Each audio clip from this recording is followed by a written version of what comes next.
Hi there, welcome to my channel. This is Elizabeth with Wandering Soul Enterprises, and tonight we're talking about power, specifically how to inhabit your personal power. So a strong focus on the solar plexus chakra tonight. I'm gonna be doing a quick little guided meditation with the singing bell, and then we'll go into your pick a card reading. We have pile 1 with the Petrified wood, and we have pile 2 with the Citrine, and pile 3 the Bumblebee Jasper. And I also wanted to say I have a video on my yoga playlist. It's like a 3rd chakra tune-up, so you might want to check that out, especially if anything comes up about the physical body in your reading. Yeah, working on that 3rd chakra, your Manipura chakra, is going to help with manifestation, courage, confidence. That's the seed of your personal power, so that's really the big theme today. And I'm gonna go ahead and get the singing bell. Timestamps will be below. If you'd like to participate in the meditation, go ahead and sit nice and tall, or lie down, the straight spine. Bring your awareness to the breath. Notice the chest rising and falling with the breath.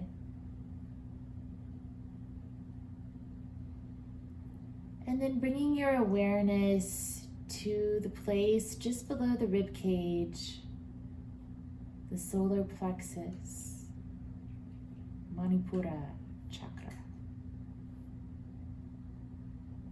You can begin to visualize a yellow sun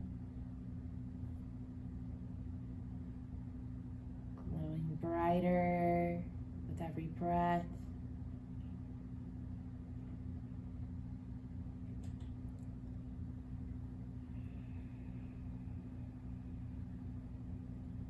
Filling up the abdomen.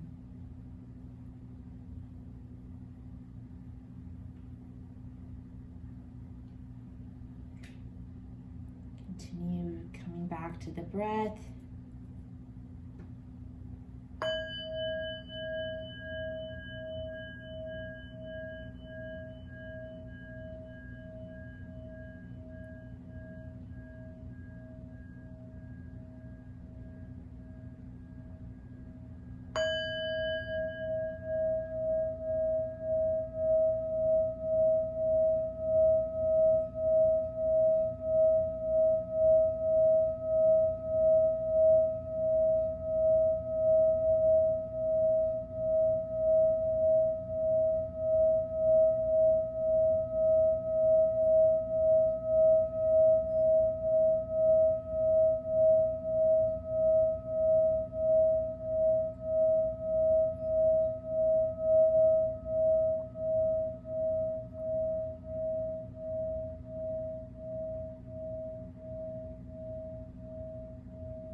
Okay, let's begin. I'll see you at your pile. Timestamps below.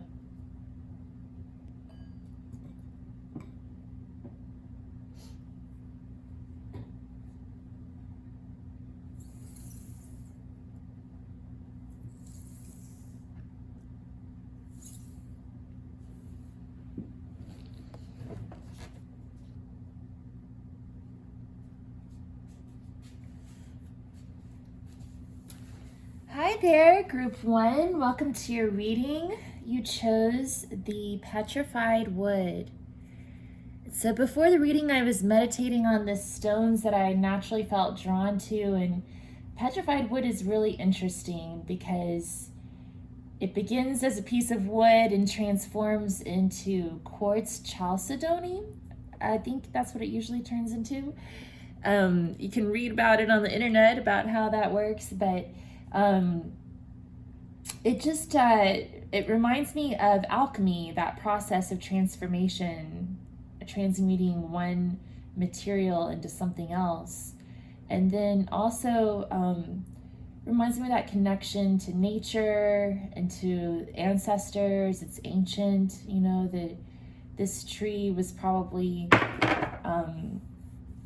alive when you know, the ancient humans roamed the earth, right? So it's also really it's probably the darkest of the 3 stones that I picked today, but it does have sort of that yellowish tint for the solar plexus chakra, but also has some orange and red tones. So it's good with all 3 of the lower chakras, the sacral chakra and the root chakra as well. So it's associated with our survival, fearlessness, confidence. So yeah. We're going to start by looking at the cards from the Goddess Inspiration Oracle and the Gods and Titans Oracle to kind of just get an overall theme for your reading. And then I'm going to pull 3 tarot cards to do an energy check.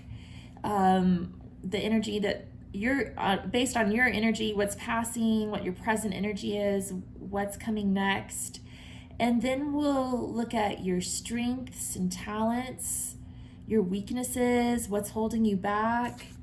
And then we'll look a little deeper and see if there's a situation in your life where you need to set or enforce boundaries and what you can do to set or enforce those boundaries. And we'll also look and see if there's someone or something in your life that seems to have power over you, and we'll take a closer look at that and what you can do about it. And then we'll draw some final oracle cards and quotes and wrap it all up to answer the question, how can you inhabit your personal power? So you may want to also grab a journal and a pen, take notes as we're going along.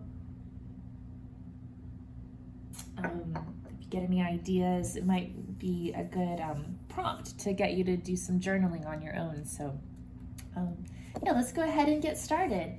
So from the Goddess Inspiration Oracle, we have Isis, very powerful, the great mother goddess. And it says, your heart will be healed, have faith. I hope that you can see these. There we go. And then from the Gods and Titans, ooh, the Aborigine god of beauty. So beauty and heart healing, important themes here. Let's go ahead and leave those off to the side for now. I might read some more on these in a moment, but I'm just gonna kind of keep it in mind for now. But basically, it's about seeing the beauty in all things, in nature, and then that transformation too. Like Isis reminds me of transformation and healing, fertility. I mean, she's just a very powerful goddess. Also that connection with the intuition. So, okay, well, let's go ahead and get some cards from the Wildwood Tarot.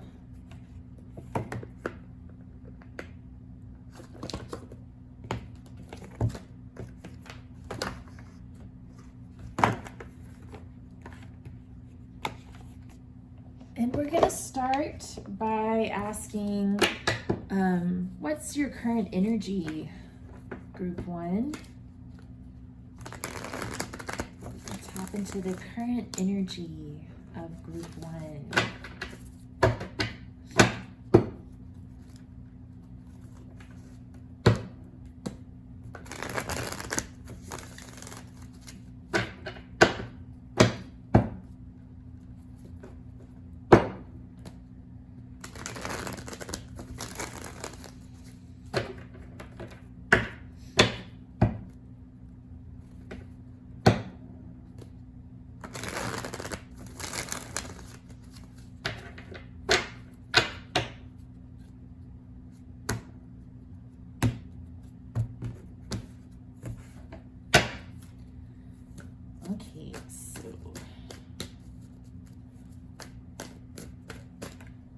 Amazing. Just take that for the current energy.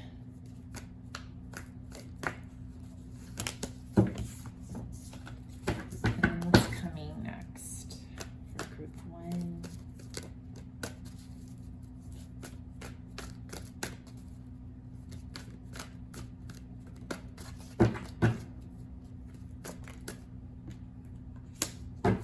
Okay, so for your passing energy, we have the Hooded Man, which is like the Hermit card.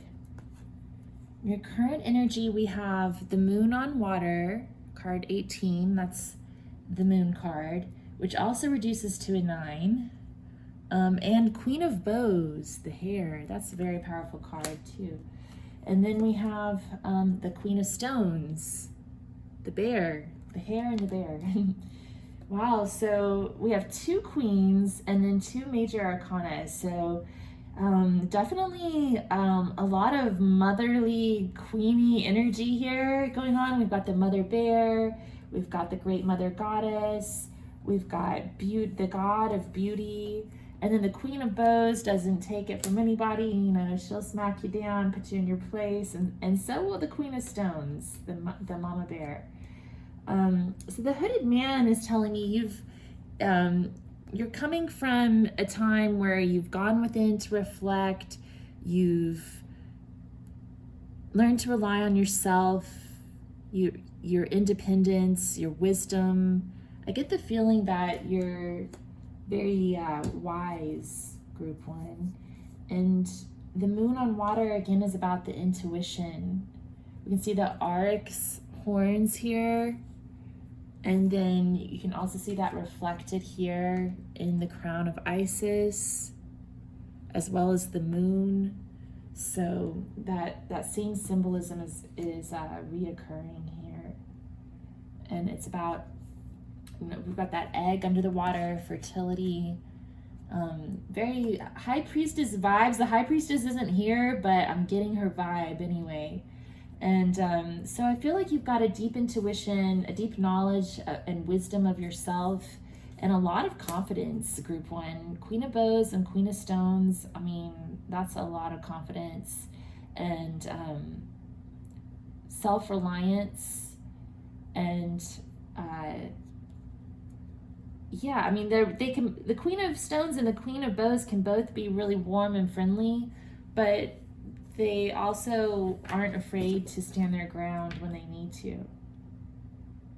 So I think you're already in a very powerful energy, group 1. That's really nice.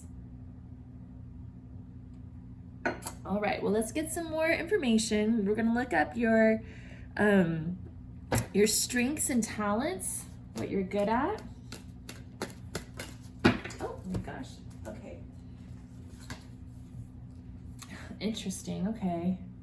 So the Stag came out on the table, card number 8, and in this deck, card number 8, the Stag is similar to Justice, the Justice card. So it's about karma, bringing things into balance, but especially in the Wildwood Tarot deck, it's more about letting things come into natural balance rather than karma being like a punishment for your sins and stuff like that.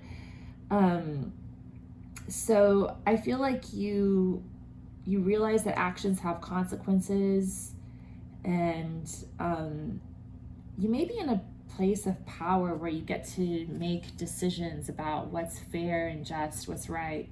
But then the Ten of Bows also flew out, but it fell onto the floor. And the Ten of Bows is about responsibility. So with it falling onto the floor like that, I almost feel like maybe sometimes maybe you take on a little too much burden.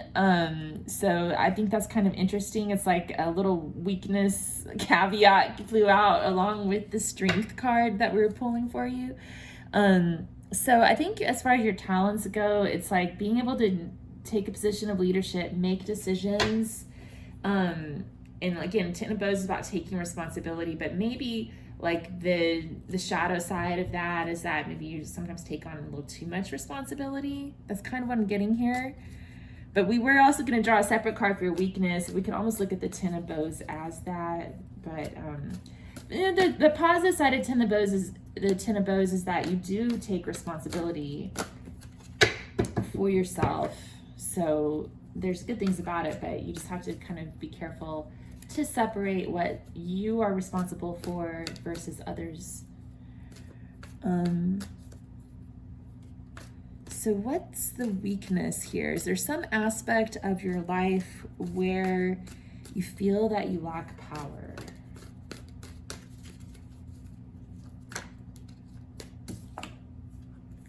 And we have the King of Arrows, the Kingfisher. So I'm kind of getting the vibe that this may be a person in your life that you're dealing with. And we're going to talk more about, other parties and your power dynamics with those other parties later in the reading. I'm going to get a little more information on this area of life. It is also arrows, so it's a suit of air. So this could be about gathering your thoughts and making decisions. So it's interesting that we have in your strengths the stag, which is about justice, making clear decisions based on what's right and fair and good. And then the King of Arrows is showing like a weakness, as though you feel like you lack some decision-making power, because I always think of the King of Arrows as a decision maker. We also have the Green Woman here. She's the Empress, so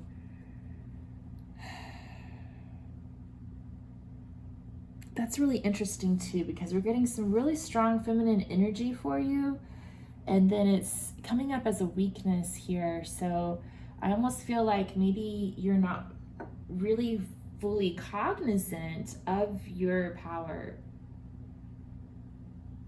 of your divine feminine power, group one. Like you have it there, but maybe you're not completely conscious of that power and need to tap into that more. That receptive energy, I guess. Another thing that could be coming up here too with what's coming through here as far as strengths and weaknesses and what we already talked about with the Ten of Bows and everything. I think that part of it could be that your strengths and talents are kind of more leaning towards that masculine energy of going out there and getting what you want, making decisions and being just and fair and impartial. But the weakness is that almost like you're too focused on being fair and unemotional and partial, and not tapping into that receptive feminine energy as much, taking on a little too much responsibility for everything instead of just resting and relaxing and allowing things to happen, having the strength and just taking rest. Let's see, so let's get some more clarity on the weakness and this aspect of your life where you feel like you lack power. What is it that you feel you lack? I feel you lack. What is it that group one feels that they lack? We have the World card flip up, so maybe some things are left incomplete. We have the Page of Vessels, the Otter. So that could be love, emotions, kindness. Maybe there's some sort of an apology or examination of emotions that needs to happen. Yeah, it's almost like I almost get the feeling like you've got this strength that you can be very impartial, you can set emotion aside, you can make decisions, you can get things done, you take a lot of responsibility, maybe even too much, but you're kind of needing to tap in more to your feminine side, which is there. It's present within you. You're moving towards that. You've gone within, you know yourself. You've got this strong intuition coming through as well. But it's like you're needing to connect more with beauty, more with your divine feminine side. Whether you're a man or a woman, group one, like we all have both masculine and feminine qualities. So whether you're man, woman, other, I think that's what's coming through here in the reading, is tapping more into that feminine side and rest.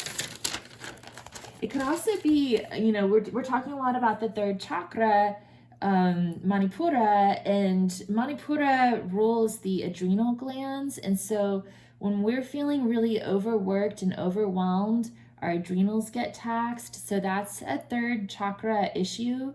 So you may want to work with your solar plexus chakra and one of the ways to recharge your adrenal glands is to get rest, and restoration.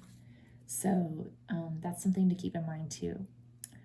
All right, well, let's ask another question. So is there a situation in your life where you need to set or enforce a boundary, group 1?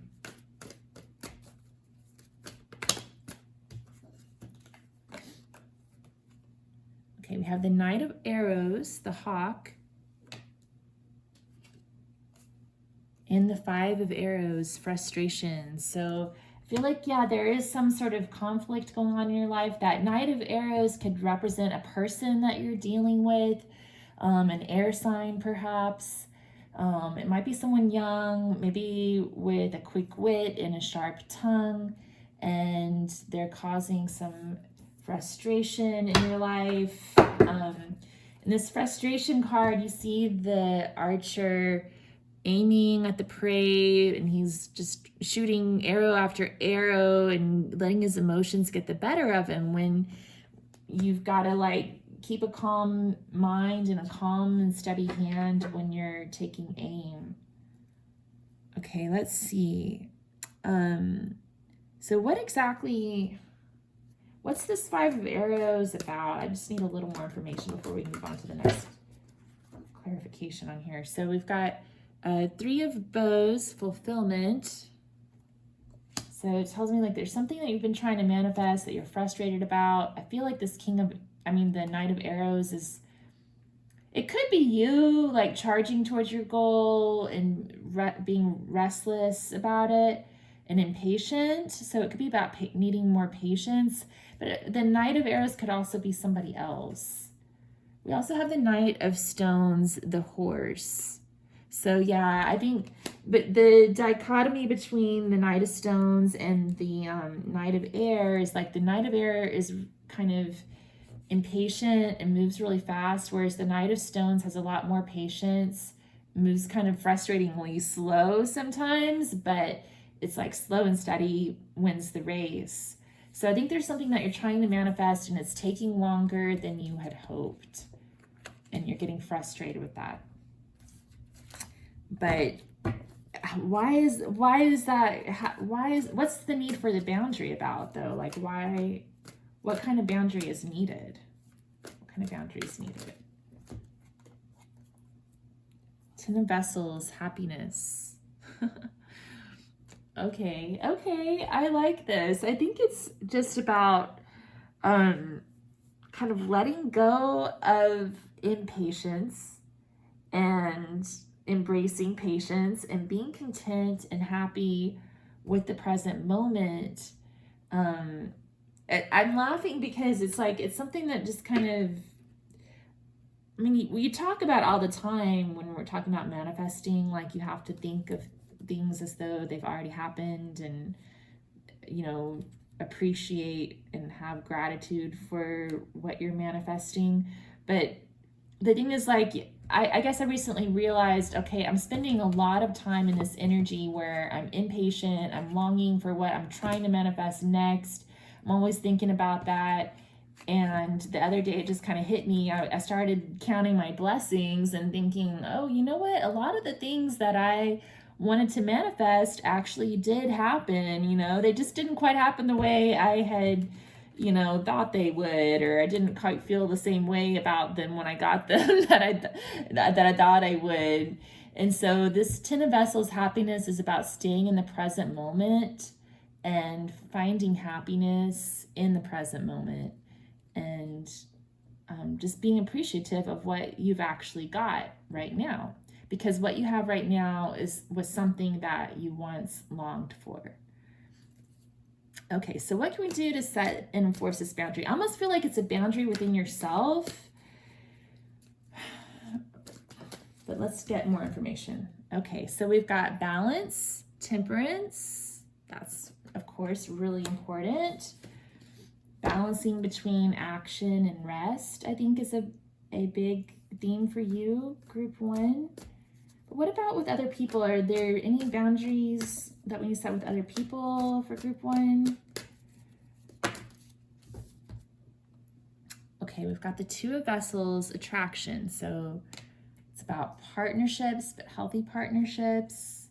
And Page of Bows, stoked. So it's kind of about partnering with other people, bringing things into balance, making sure that our relationships, whether they're professional or family or friendship or whatever, are in balance, and that we're mutually giving and receiving and appreciating what one another brings to the situation.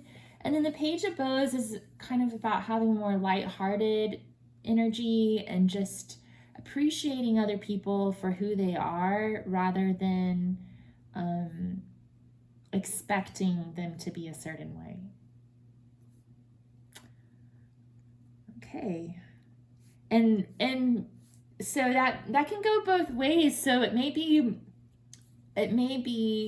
you, group 1, needing to set a boundary within yourself to see other people as they are, appreciate them for what they are, make sure everything's in balance. But it's also about making sure other people understand that they need to reciprocate, that they need to be balanced, and if they want to have a relationship with you, that they need to give and take equally, and that they need to see you and appreciate you for who you are rather than expecting you to play some preordained role that they have in their mind for you, okay?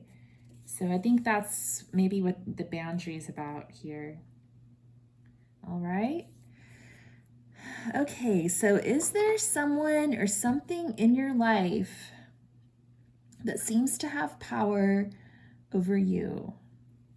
Okay, you know what? I'm going to go ahead and clear this because we've got a lot of cards on the table right now, and I feel like when we've got this many cards out, you know, there may be other cards that we want to...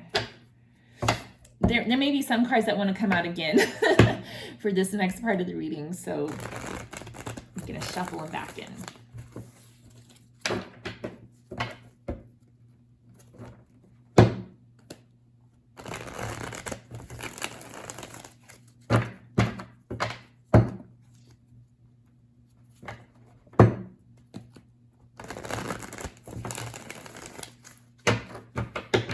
Is there someone or something in your life that seems to have power over you, group 1?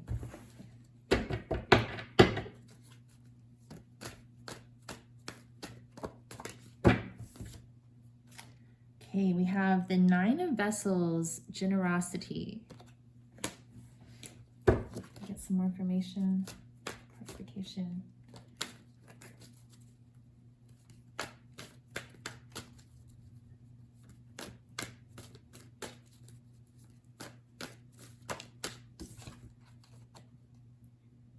Knight of Bows, the Fox.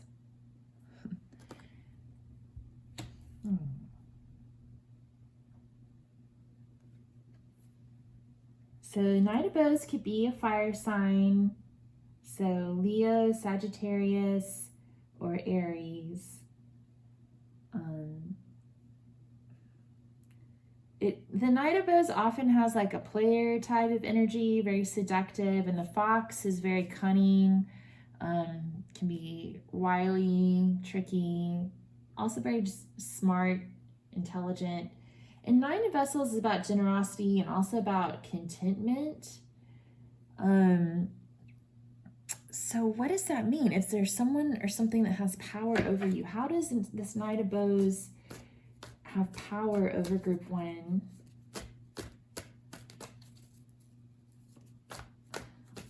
I'm getting that phrase, golden handcuffs for some, because we've got the generosity card here. Okay, we've got 10 of Bows, responsibility. Card number 14, balance, which is the temperance card. And Page of Bows.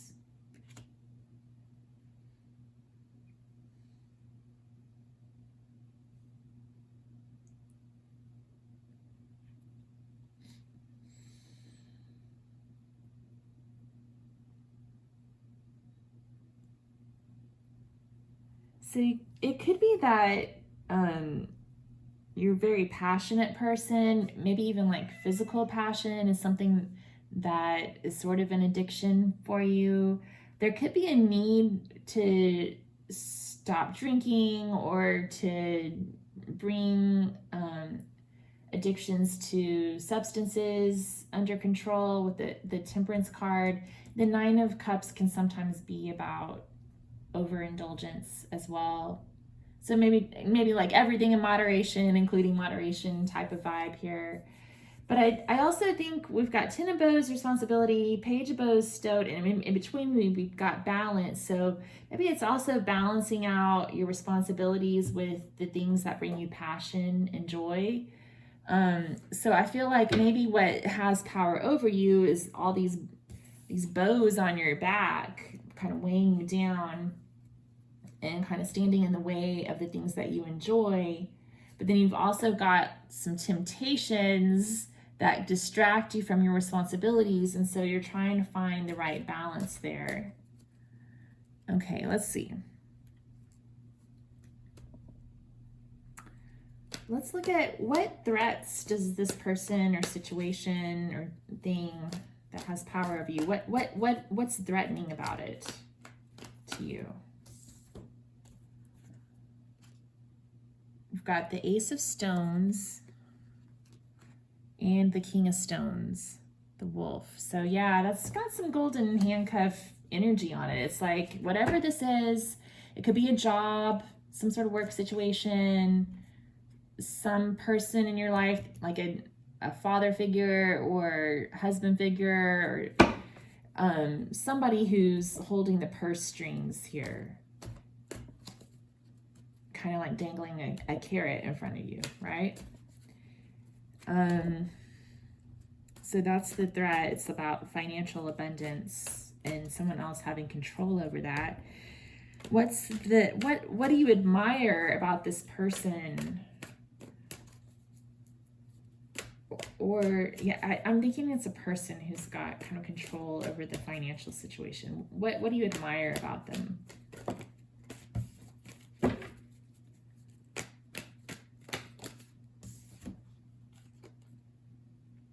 Okay, we have the Seer. Oh my gosh, what happened to my camera up? Okay, we have the Seer, which is the High Priestess. The 7 of Arrows, insecurity.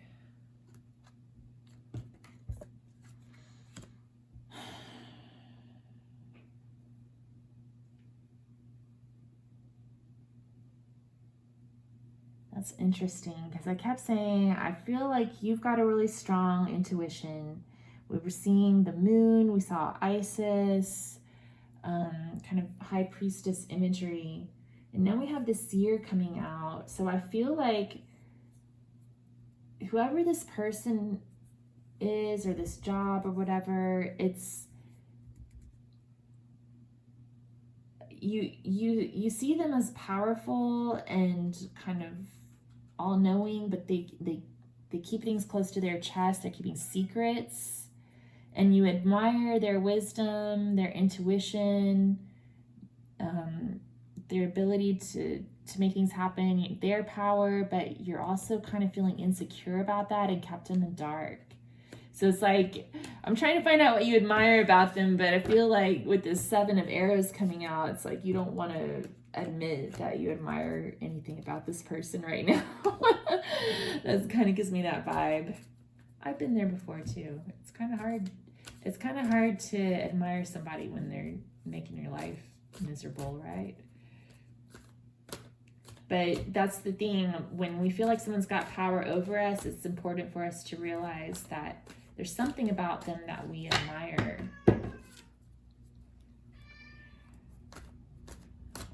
You could also feel like this person's kind of shady.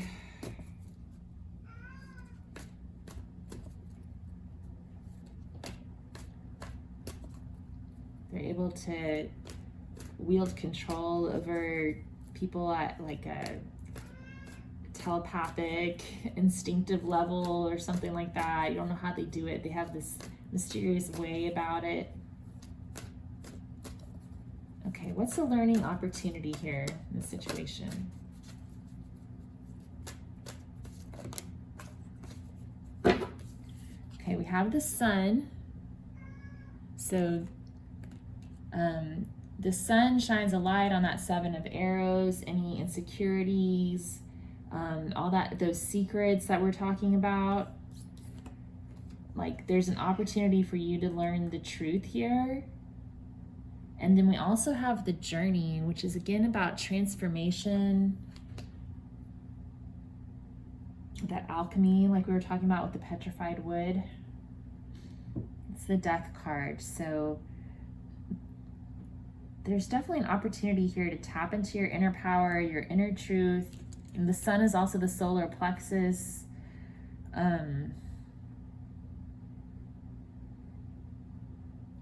It's all about confidence, strength, and happiness. And also just being able to let some things go and stay in the past so that you can move on to these new beginnings. Okay, what guidance do we have for group 1 when it comes to this threat for the financial stability in this situation? Okay, that's too much. What advice do we have when it comes to the financial stability? Okay, 2 of bows, decision. And Ace of bows, the spark of life. All right, so they're telling you to tap into your personal power, your personal strength, your personal passion. You've got a lot of potential, a lot of passion, a lot of things that you care about, and your decision-making power is really strong. Remember, we got that Justice card. It's called the Stag in this deck. So we were talking about how your strength is in making clear decisions. So they're asking you to tap into that decision-making power and choose where you want to apply your energy. What about this High Priestess and 7 of arrows? So we're trying to figure out for group 1, they admire these qualities in this other person. The ability to tap into their intuition, to make things happen without seeming to effort at it.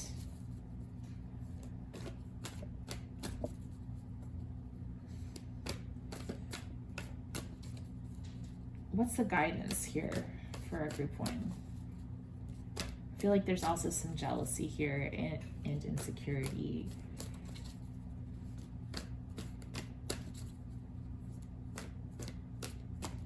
Some toxic feminine energies here.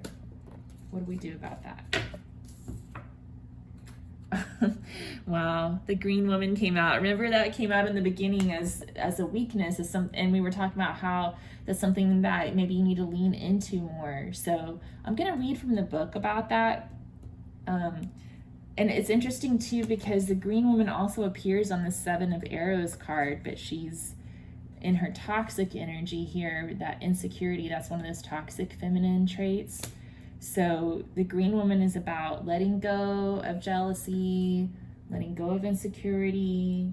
and it's not just the green woman. We also have the High Priestess here. So it's talking about, yeah, you have that divine feminine energy within you as well. So yeah, that's the guidance for dealing with any feelings of insecurity or jealousy that you might have with this other person. if you feel like other people just have things kind of naturally coming to them, the secret is for you to just sit and receive, learn how to receive and allow things to come naturally to you. Okay, and what about the learning opportunity here? What guidance do we have for group 1?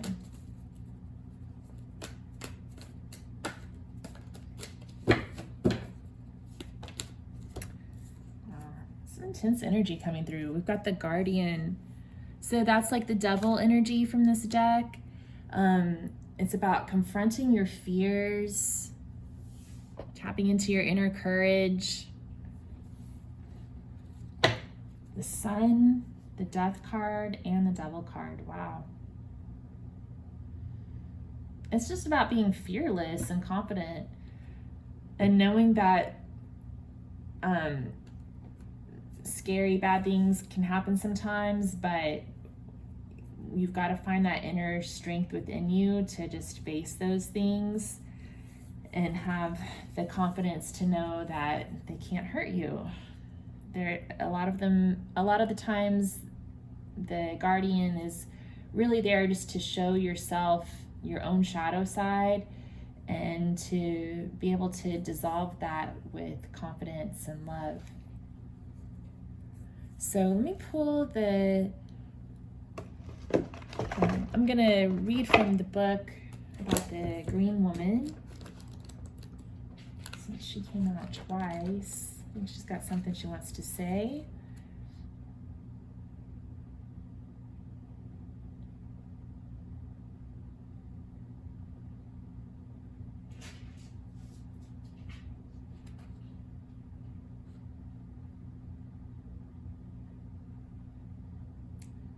Okay, sorry, my cat's my cat is scurrying around. Okay. So the green woman encompasses the female archetype of wildness and green energy. Her presence balances that of the wild man and represents the earthly manifestation of female solar energy and the rich bounty of the Great Mother. Oh wow, Isis is the Great Mother too. That's interesting. She also represents the goddess of the land, sometimes expressed as sovereignty, who challenges all comers to brave her test and to offer those who succeed the gifts of inner kingship and love and a deepening bond to the riches of the earth. I don't know what the deal is with my cat right now. This figure is complex and subtle, but highly dynamic in her interaction with anyone who seeks to understand the nature of the wildwood mythos. She mediates the sacred blessing of earthly fertility and the beast that inhabit it, and forms a deep bond with the seeker who wishes to attune to the rhythm of the wheel of the year.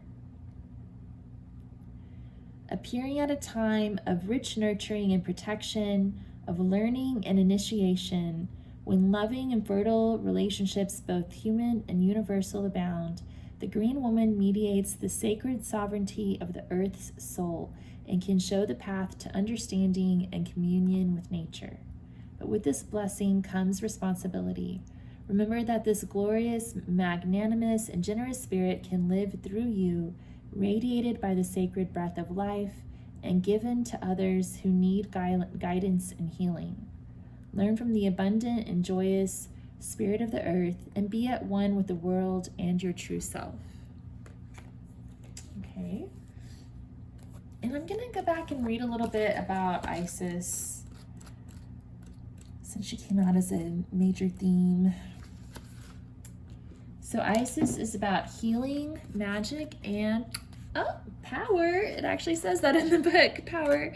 We're talking all about power today. Isis was worshipped in Egypt as the great mother goddess of the universe. Her name translates as she of the throne, suggesting sovereignty. So great were her powers that only Isis knew the secret name of Ra, the sun god. The love of Isis for her husband Osiris was as boundless as the jealousy of Set for his brother Osiris. Overcome by envy, Set killed Osiris and cut his body into 14 pieces and scattered them over the earth. But grief-stricken, Isis searched for him. When she had located every piece of her beloved, she brought him back to life for one last act of love, thus conceiving a child of him, the falcon-headed god Horus. The powerful story of Isis continues to offer strength to women who are heartbroken from the loss of their beloved. It shows how we can create hope out of loss, like Isis's mystical resurrection of Osiris. Yeah, so to be able to bring people back from the dead, that's pretty strong power, right? And to do it through love rather than through envy and jealousy. Okay, so I'm also going to read about the Aborigine god of beauty. And his name is not to be spoken, I don't think, so I'm not going to say it. But it says, look at the beauty around you. Get outside and reconnect with the healing power of nature. Yeah, that's kind of similar to what the Green Woman card was saying too.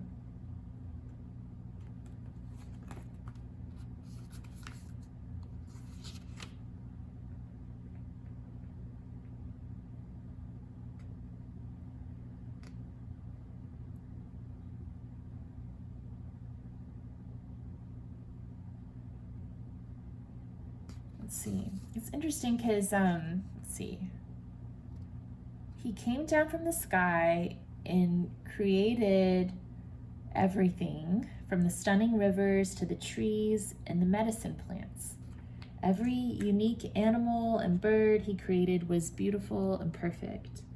He carefully crafted many laws for the people to live by in order for them to sustain a peaceful and beautiful life.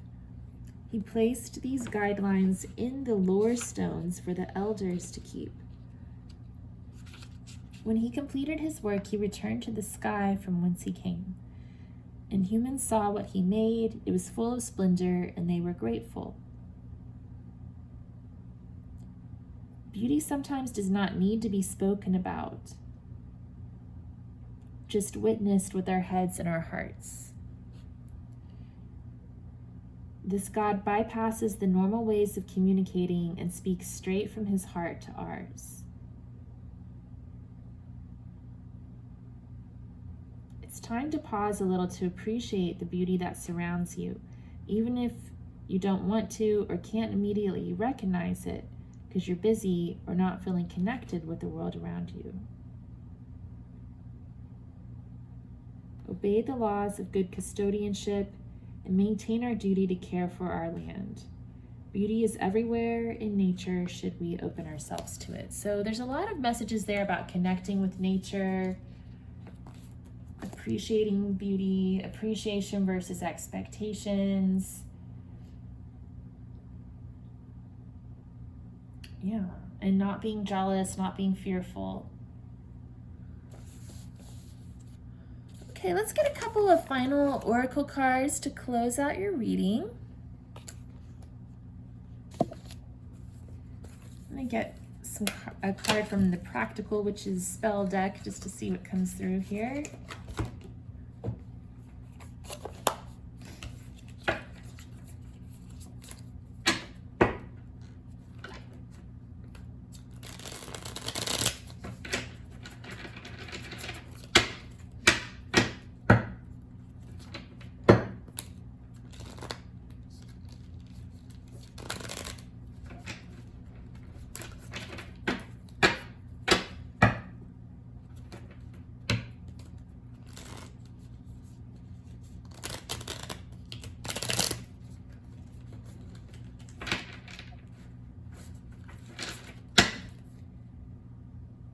Okay.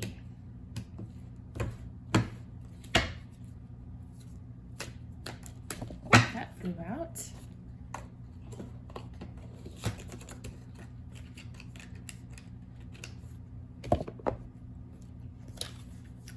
So we have it's a money spell, okay? And it's called Ring of Power. Most people don't realize that the classic charm bracelet is decorated with magical symbols representing the wearer's wishes. For wealth, wear a Roman coin on your bracelet. For love, try a heart.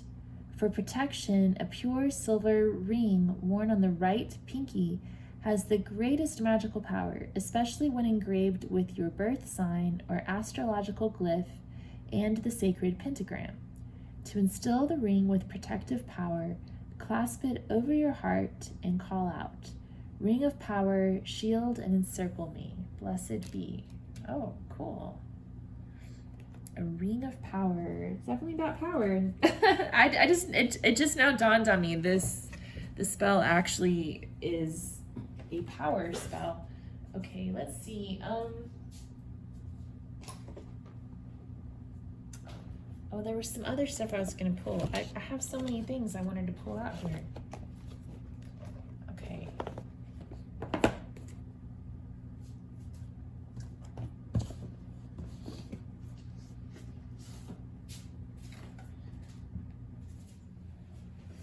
Let's see here.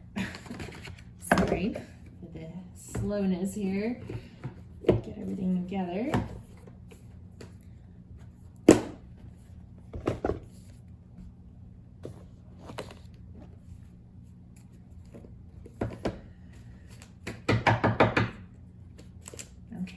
Get some of these astrology cards.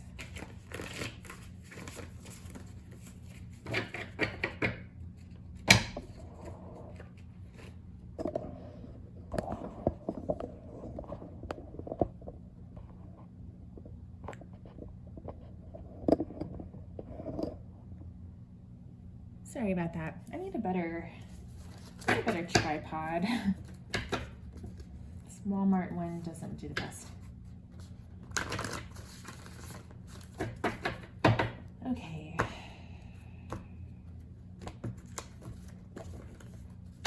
Let's see, any astrology messages for group 1? Help them inhabit their power.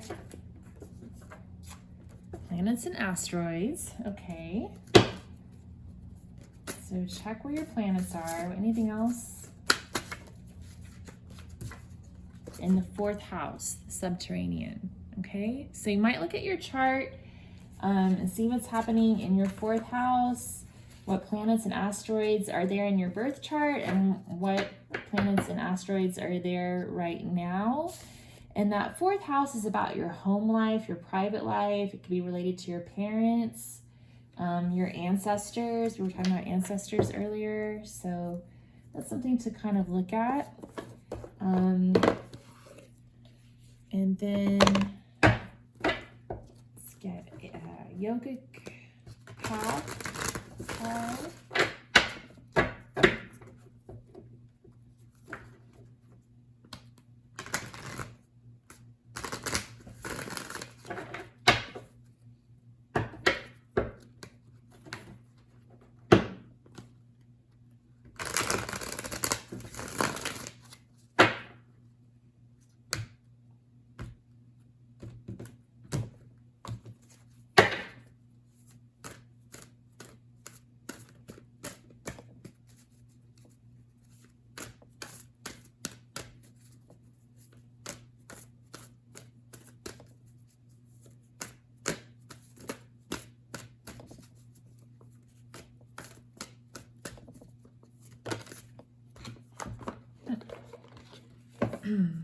Okay, we have yamas.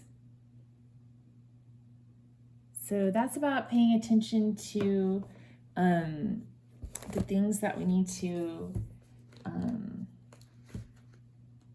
observe, our observances. So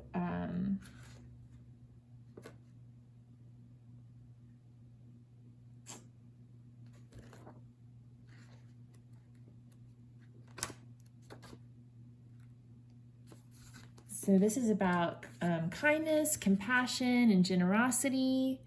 Ahimsa, satya, speaking your truth. Asteya, not taking what's not yours. not taking credit for what's not yours. Brahmacharya, controlling. It's like self-control. Aparigraha, non-possessiveness. Yeah. So just practicing those basic, that basic code of morality.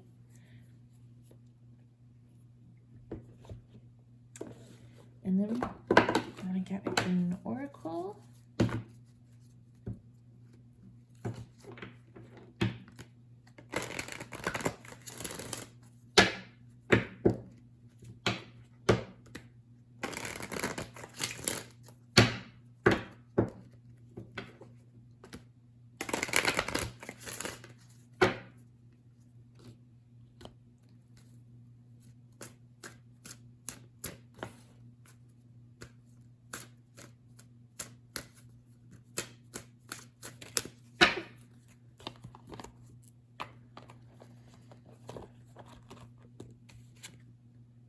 We have card number 26, Summer. So again, I think that's another card about appreciating what you've got while you've got it. Summer is the season of peak activity, development, and success. Everything's fully ripe and ready. The moment to enjoy and reap the result of all your hard work. Enjoy everything to the fullest. And don't let the present go thinking of the future. So instead of worrying about what's next, appreciate what's happening right now. Staying in the present moment.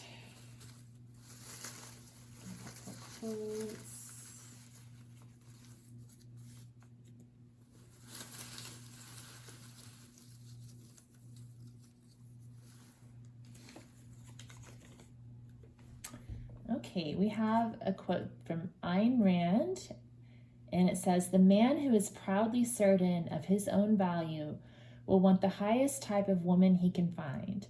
The woman he admires, the strongest, the hardest to conquer, because only the possession of a heroine will give him the sense of an achievement."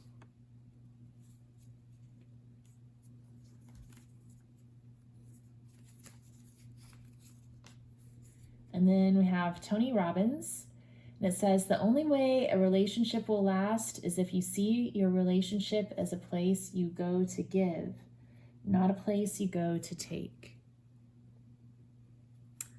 Yeah, good advice. So if there's somebody holding the purse strings, like that's something to evaluate. Like, are you involved in this relationship because you're focused on getting abundance from that? What do you have to offer? And vice versa. And then just embodying your feminine energy. This Ayn Rand quote is talking about like that strong woman, a heroine, you know, someone who's writing her own story and who's high value and strong. So yeah, I think that's how you can inhabit your personal power, Group 1. Just by being more receptive, maybe working on any toxic feminine traits that you've got and kind of alchemizing those into more of a divine feminine type of attitude. I don't think attitude's the right word I was looking for, but you know, more of a divine feminine vibration. And yeah, I think that's it. I think you have a lot of inherent intuition and strength, and it's just a matter of taking some time to rest and balance your responsibilities with your passions and being fearless. All right, well, thank you, Group 1. I hope that you found something helpful here. And I hope that you have a great evening or morning or day. And I hope to see you again sometime. If you liked the reading, please give it a thumbs up. And don't forget to subscribe to my channel. Thanks. Bye. All right. Hi, Group 2. Welcome to your reading. You chose the Citrine stone. You can see that. And let's start by looking at the God and Goddess oracles. We'll get some astrology cards to see if there's something you should be looking at in your astrology. And then we will take a look at your current energy and where you might need to set boundaries, where you might have strengths and weaknesses, and how you can inhabit your power. So let's just dive into it. So we're going to start with the Goddess Inspiration Oracle, and you have Chang'o, the Queen of the Moon, and it says celebrate your femininity with pride. And I know that Chang'o is celebrated at the Mid-Autumn Festival, so that's coming up soon in September, I think, so you might want to take a look at that. And then from the Gods and Titans Oracle, we have Ganesha, obstacles. Interesting. So we may be taking a closer look at some obstacles that you've got that are blocking your power. And then it's saying to celebrate your femininity with pride. So maybe there's something there too, something about femininity that needs to be embraced rather than hidden away. But we'll get a little bit deeper into that in just a minute. I'm gonna draw some cards from my astrology flashcards. See if there's anything you need to be paying attention to in your chart.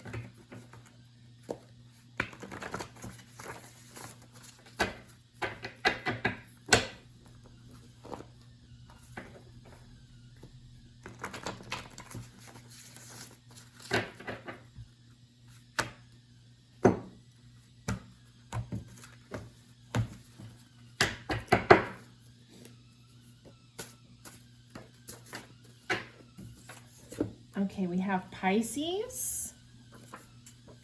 So you could have Pisces in a prominent placement, like you could have a planet in Pisces, sun, moon, or rising sign. Or you might pay attention to where Pisces is on your chart, which house it's in. But yeah, it's that sensitive, self-aware, romantic, sensuous energy, very flowing. Any other astrology things to keep in mind for our group? 2. For group 2.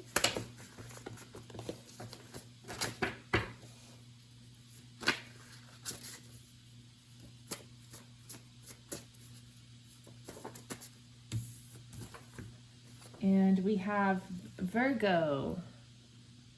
So we're up on Virgo season right now.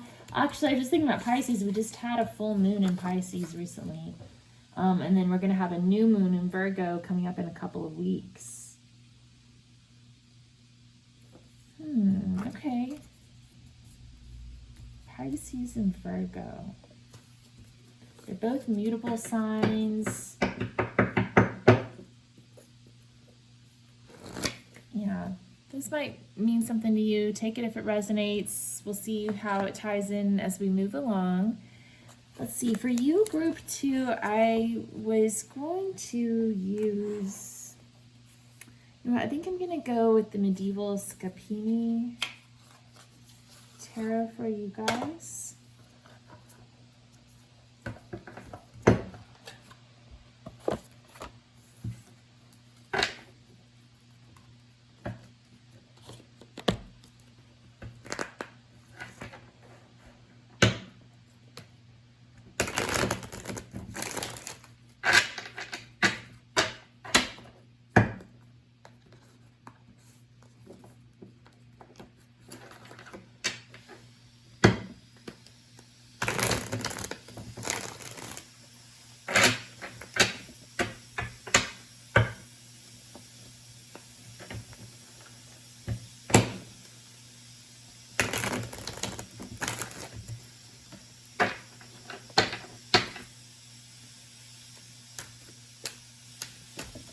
Okay, what?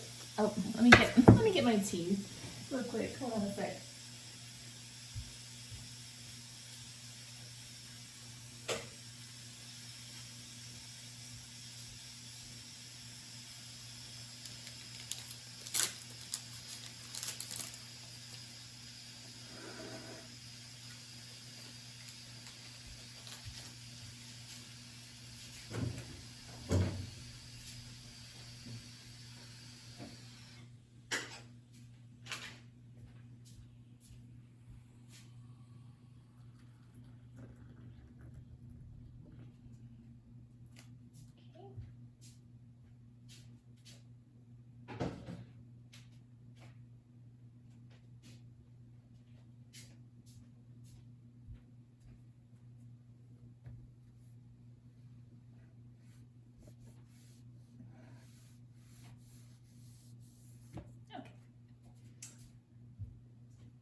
So, group 2.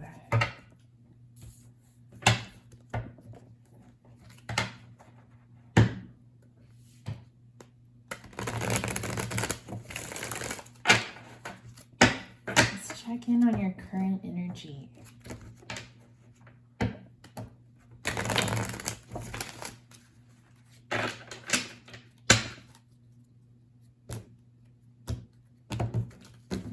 Check on group 2's energy. And we're going to check what's passing, what's the present energy, and what's coming next. So 3 cards here.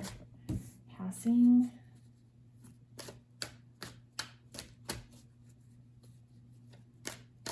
Present.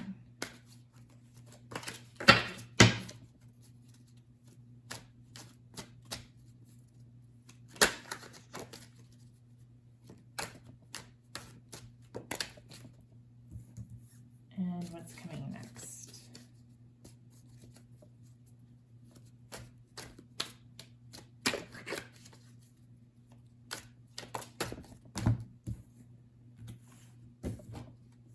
Okay, so passing energy is the 2 of Wands. Current energy is the Empress. And what's coming is the Pope, the Hierophant.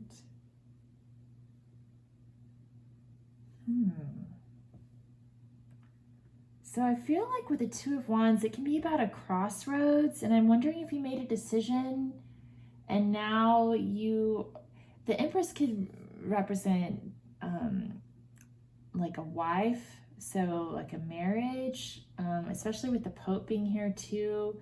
I wonder if there's some sort of situation where you're deciding on a marriage or beginning a family and choosing between like a more traditional path versus something else that you could have chosen. We do have Ganesh too, so we're going to be looking at some obstacles in a little bit, but yeah, I kind of feel like that's where you are now. It feels like a decision's already been made, and now you're in your Empress energy, which is really powerful, very divine feminine energy. Chang'e is telling you to celebrate your femininity with pride, and nobody does that better than the Empress. And then we have the Pope coming up, so it's about commitment, doing the right thing, and following traditions. It could be about marriage too for some of you. Okay.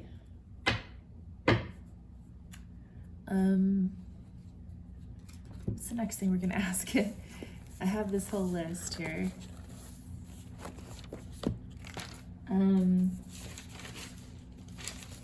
So next we're gonna look at your strengths. And you guys chose the Citrine stone, which is about confidence, courage, protection, having lots of energy. So lots of positive vibes there as well. Let's look at group 2 strength. What are they good at? Something they're really good at.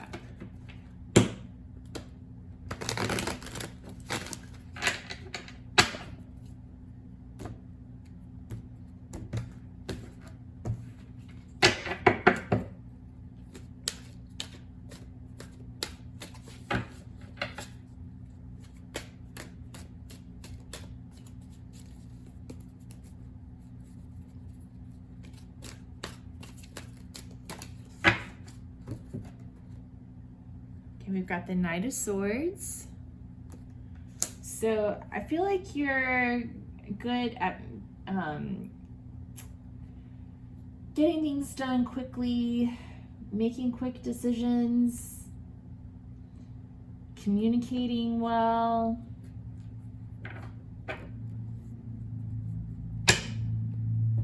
Delivering swift justice.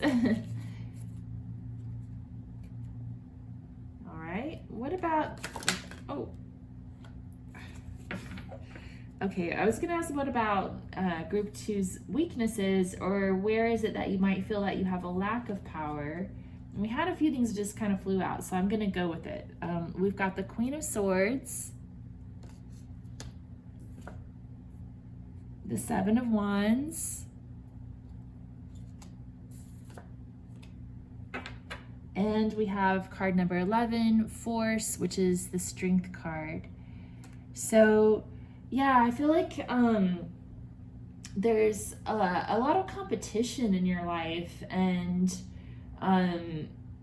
the Queen of Swords can sometimes be kind of cold. She's good at making decisions, but she's kind of known for being a little bit of an ice queen at times.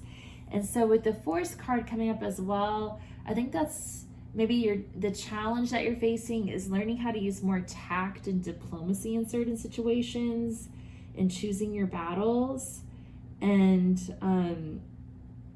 trying to overcome your beasts with a gentle strength rather than like a stern iciness or a sharp tongue, perhaps. All right, so let's see, what is it that you think you lack? Let's just get another card for that.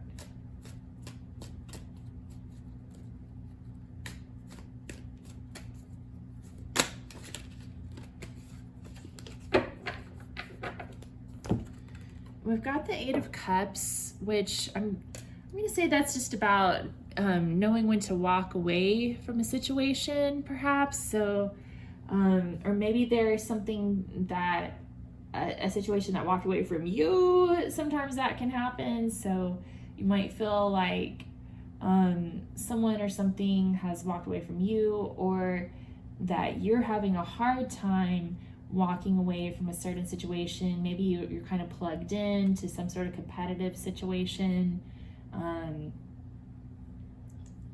That's what I'm getting there. And that and I think another thing that's showing what you're thinking that you might lack is also this Force card, which is about tapping into that more gentle strength rather than the sharp tongue Queen of Swords strength. Okay, and then we have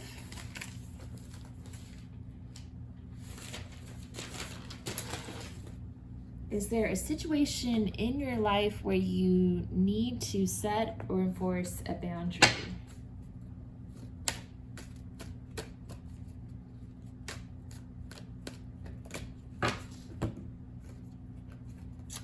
Death. We got the Death card. So there's something that's changing. There could have actually been a death of someone close. You might be going through the grieving process.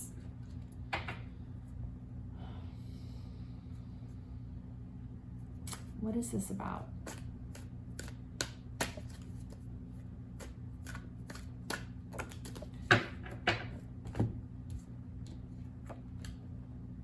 The Two of Coins. It's another card about making decisions, deciding what to keep, what to let go, what to pay attention to, what to put more energy into, what's worth your energy, what's not. And the Death card can be about letting things go and knowing when it's time to let things go. Can you tell us more about this boundary that needs to be enforced? 9 of Coins. So that's about going it alone, being fine on your own, being independent. I almost feel like maybe in certain situations there's a need for you to identify where you begin and where somebody else ends, to claim your independence. Okay, so what can group 2 do to set or enforce this boundary?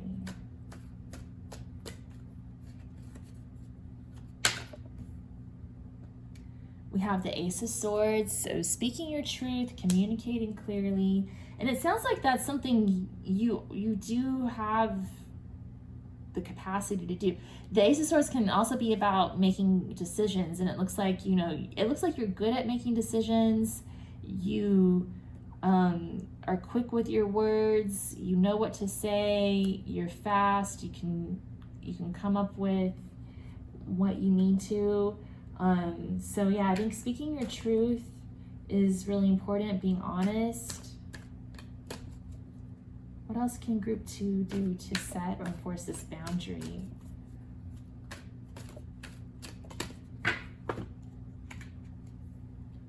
We have 10 of Coins. So it's about kind of like keeping your eye on the prize, envisioning the future that you want for yourself, being honest with you about what that is and how you see that future developing, and being honest with anyone else who's involved. If there is some sort of a marriage involved here or any other situation where you feel like you need to talk to someone about your independence, it's about being able to communicate clearly with that other person about that and what you see the future looking like for your life. I'm also seeing here, we've got the 9 of Coins and then we've got the 10 of Coins. So that's a progression. And the 9 of Coins is about going it alone, being fine on your own, being secure and stable and independent. The 10 of Coins is about taking that secure foundation that you've built for yourself and sharing it with somebody else, having a family, supporting your community. So 10 of Coins is about sharing that wealth that you've built for yourself with another partner and your family and everybody else. So I think maybe that's a conversation that some of y'all are having, because we've got a lot of marriage cards popping up, and maybe that's something you're trying to combine forces with another party perhaps. So it's important to be honest with each other about your vision for that partnership. If that makes sense. Let's see, is there someone or something in your life that has power over you? And I'm gonna go ahead and clear this. I did that for group 1 too. I feel like once we get a certain number of cards on the table, we're taking away from the number of cards available in the deck. So I'm gonna shuffle these back in.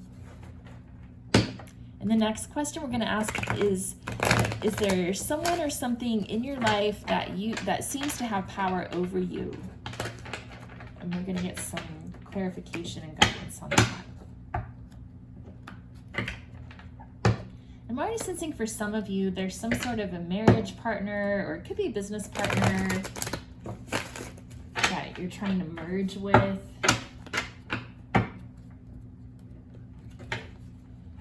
And that's a big theme.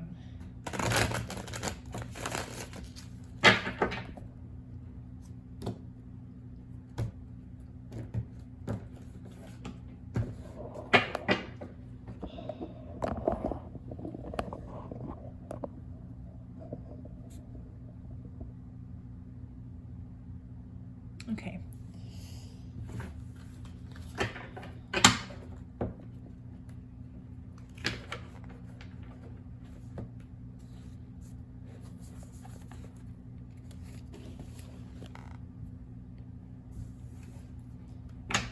there's someone or something in your life that seems to have power over you, group 2.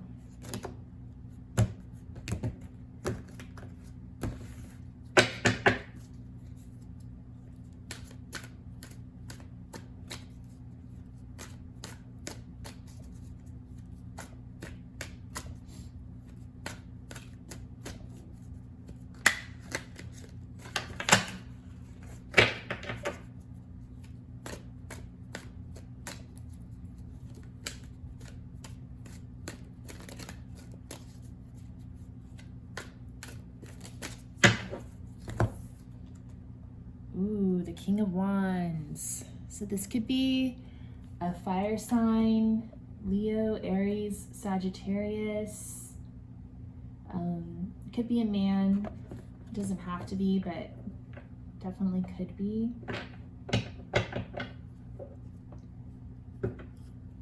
King of Wands is very fiery and has a lot of popularity, very gregarious. He's kind of charming, athletic, that type of person. Okay. Why does this King of Wands have power? Or why does it seem that way? 2 of Coins came out again. And the Knight of Swords.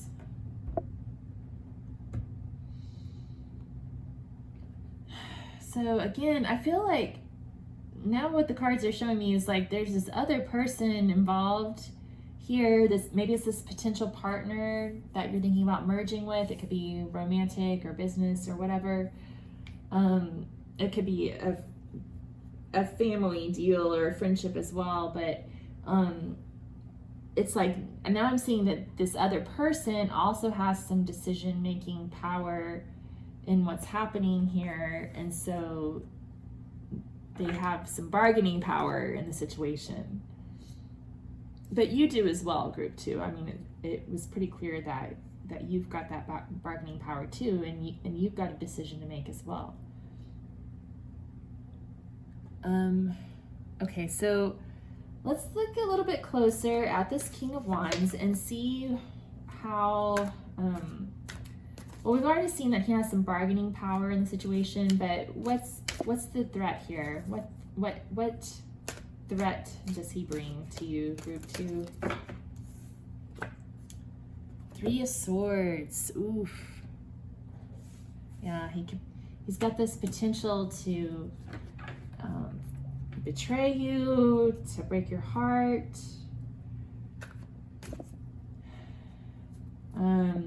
Let's see, what do you admire about this King of Wands?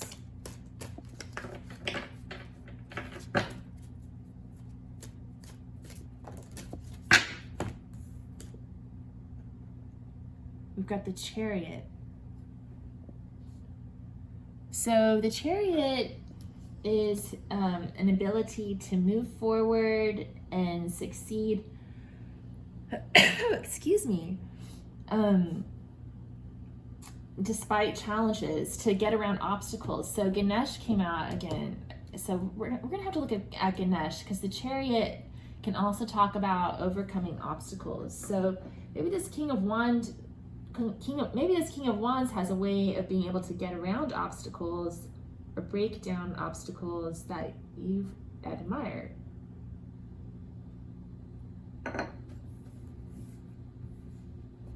Okay. And what's a learning opportunity? The Popus. So the High Priestess card. So I guess there's an opportunity for you to tap into your intuition, tap into your femininity, and make decisions based on intuition, not just on logic alone. And maybe that's what this King of Wands is doing to get around these obstacles. You know, maybe that's what you admire about him. Maybe that's the secret sauce. He knows how to use his intuition. Okay, let's get some guidance for group 2.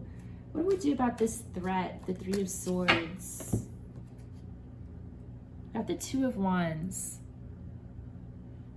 So again, it's about making decisions, and the guy here, it's like Faust crying because he made a decision. He made some sort of bargain with the devil here on this card, on this particular portrayal. But the thing is, like, with the 2 of Wands, we make decisions and we live and we learn through them. And sometimes we do get our hearts broken. Sometimes, like, let's say this is like a romantic relationship. You've made the decision to give your heart to this person. And when you do that, you give somebody the ability to break your heart, but you're like trusting them not to. But you have to do that in order to find love. You have to keep giving people your heart and hoping that they don't break it, and hopefully you find someone who eventually who won't, right? It's easier said than done. I know just as well as anybody else, right? But that's what love is. It's about making yourself vulnerable, giving someone the power to hurt you, and trusting and hoping that they won't. So I think this 2 of Wands is telling you to have faith in your decision, take responsibility for your decisions, and realize that there's going to be lots more decisions to make in your life next time you come to the next crossroads. Okay, what about the Chariot? What guidance do we have for group 2 when it comes to overcoming obstacles, maybe learning how to take on the traits that they admire in this King of Wands? What guidance do we have for group 2? We have the Hanged Man. So to me, that's about patience and surrender, allowing things to happen rather than forcing things to happen. This is a lot similar to group 1. A lot of these messages coming through are similar to group 1. So if you felt drawn to group 1, you might look at it. Yeah, allowing things to happen rather than forcing them.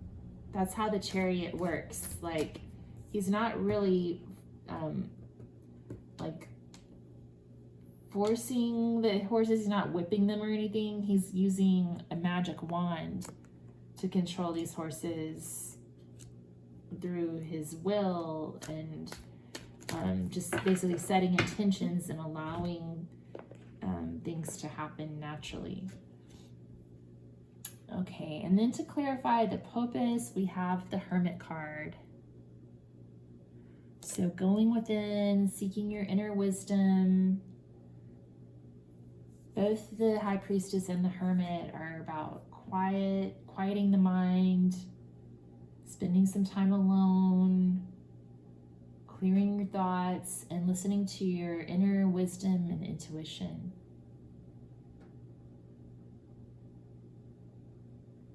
Independence again coming up. That's a big theme for you too. Also, group 2 is independence.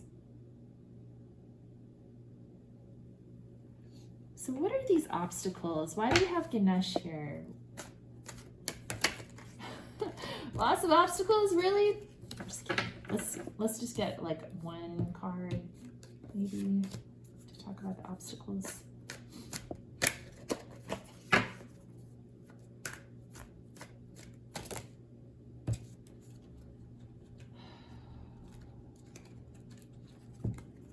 I'm gonna take all 4 of these cards.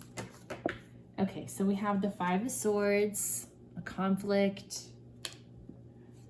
the 8 of Wands, changes,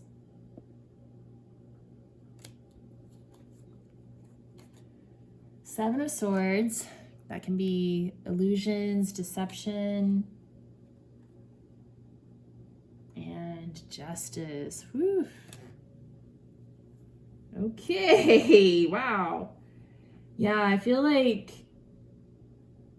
perhaps there's been some sort of a conflict. Maybe someone told a lie. with that 8 of Wands, that's about communication, and then 7 of Swords is about deception. So I feel like maybe somebody said something that turned out to not be true. It could be gossip. And then Justice is about bringing that whole situation to justice and balancing out the scales, and you know, everybody getting their karma from the situation. Okay. All right. What else does the Ganesh card have to tell us?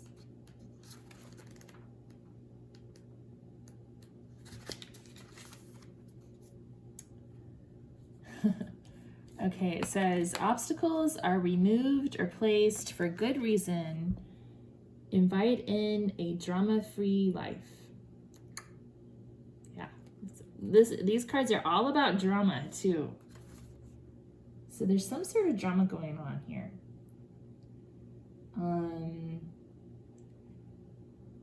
The goddess Parvati shaped Ganesha from the earth. When her husband Shiva returned and saw a young man with her, he attacked Ganesha in anger, severing his head. Parvati then revealed who Ganesha was, and Shiva sent his soldiers away and instructed them to return with the head of any sleeping being who was facing north. They found an elephant and attached its head to the body of Ganesh, restoring his life.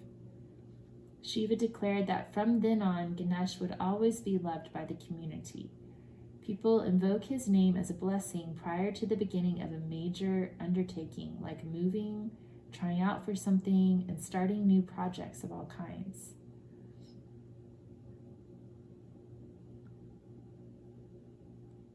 In the old stories, he was a brave warrior fighting demons or dancing wildly, pushing away any obstacles. He carries an axe, which he swings to destroy pride, inertia, and vanity.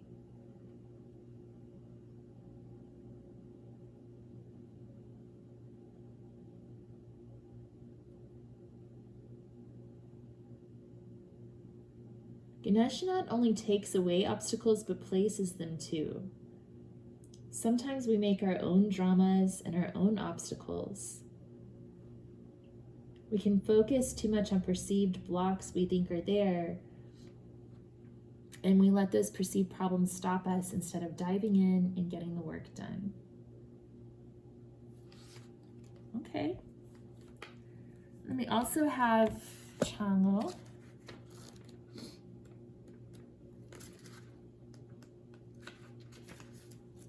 Chang'o is about women, family, and cycles.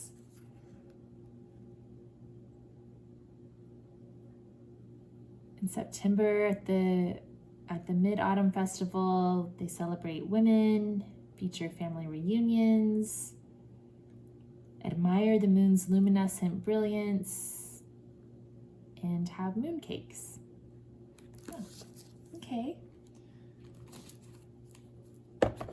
So let's look at some more oracle cards here to kind of wrap this up and figure out how you can inhabit your personal power. Group 2. Let's see here. I'm going to get a card from the Green Oracle.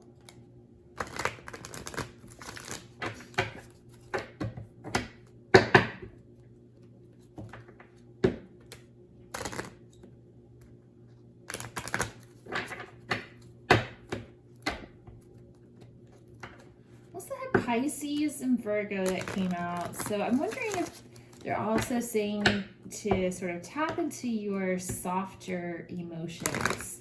Because Pisces is about emotions, anything watery. And then Virgo, it can be about innocence, purity.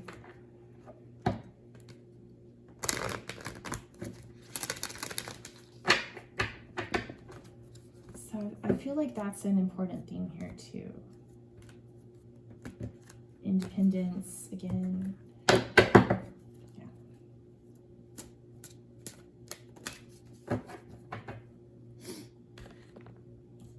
So from the Green Oracle, we have card 17, Earth,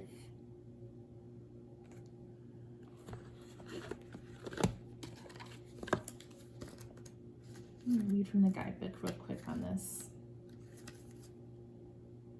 So this says to focus on the foundations, find a safe place, defend it, and start from it.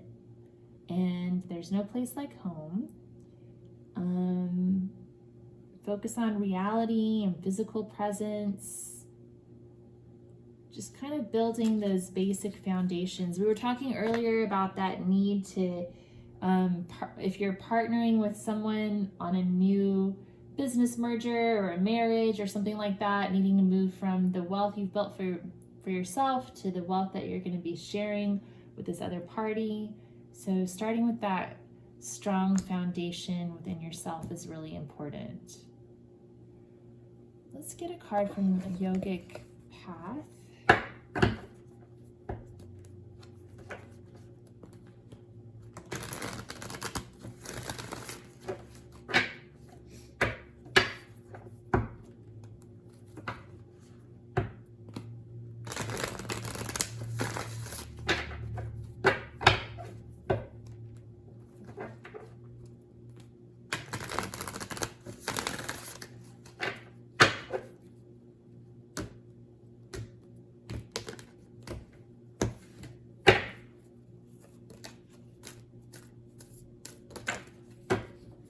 Oh, okay, we had two that came out. We've got Bhakti, which is devotion,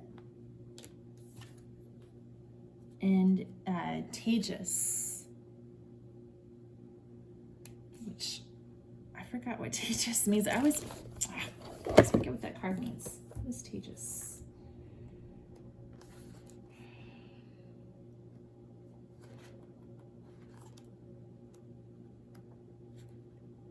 Oh, okay. The subtle essence of intelligence and courage, radiant and glowing. And then Bhakti is about devotion. So it's like figuring out what's important to you, what's worth devoting yourself to, and then just having your own intelligence and courage.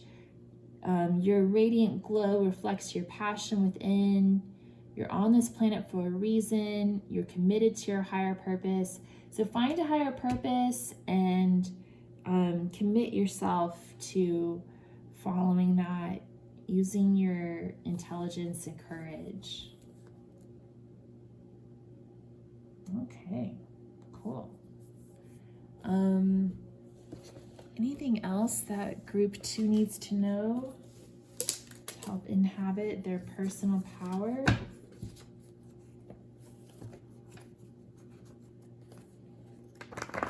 I think it's interesting that intelligence and courage is highlighted here, because when we asked what your strengths are, we got the Knight of Swords, and he's definitely about intelligence and courage. Get a few of these advice cards.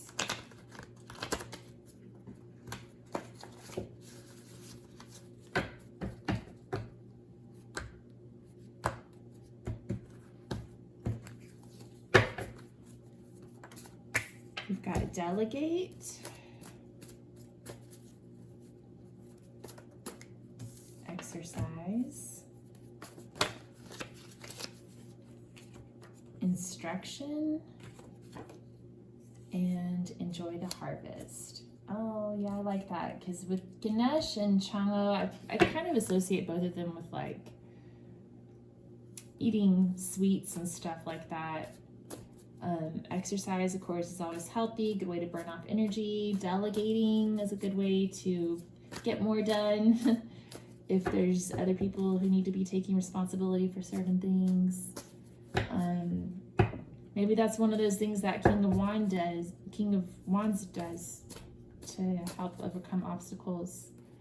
And then instructions. So for this card, it could be about taking a class, teaching a class, following instructions, passing down knowledge and skills, learning lessons.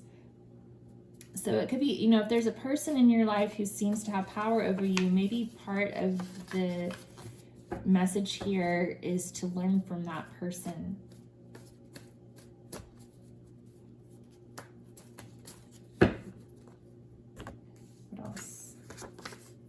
Take care of your garden. Open your heart chakra. Divine time, so things will happen when they're meant to. Have patience. So your crystals and commitment and responsibility. I think that's been a big theme of this pile too. It feels like there's some sort of a commitment that you're either considering or that you've just made, and you're still working on kind of incorporating that new commitment into your life, opening your heart to it. But you're also, it's also still important that you take care of yourself and your own garden as well. Don't lose sight of yourself as you merge into this new situation. Okay, I think I'm going to get a couple of quotes and then we'll close out the reading.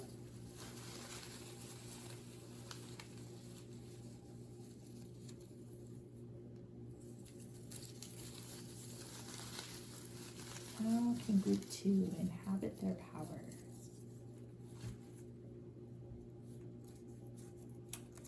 Okay, so we have Lucille Ball, and it says, love yourself first and everything else falls into line.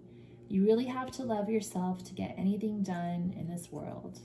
Yeah, that's what we were talking about, that 9 of coins going into the 10 of coins. You've got to be secure on your own first, and then incorporate this other, these shared resources with others. Okay, and then we have Henry Rollins. It says, you don't make me feel like you used to. That's why I'm leaving. That's why people leave each other. They come to their senses and get selfish again. So, I mean, I'm not telling you to like leave a marriage or anything rash that you don't want to do, group 2, but I do think that there has been a pretty strong message about being able to maintain your independence in a situation. So maybe not going as extreme as Henry Rollins and just being selfish and looking out for number 1, but just still taking care of yourself and tapping into what you independently need, and just realizing that you have an identity separate from the King of Wands or whoever else you're dealing with. I think that's an important theme for you. Okay, let's get one more card.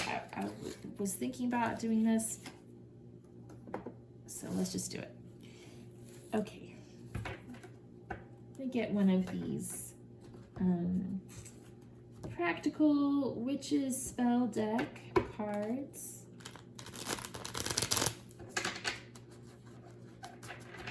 And these are just kind of to generate some ideas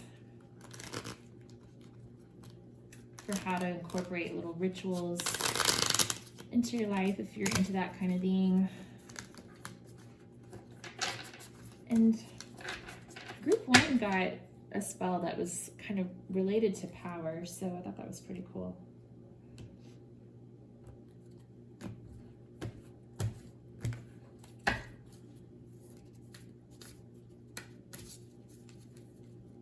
We have for group 2. Okay, you guys got a moon spell. And it says, Air Augury Conjuration.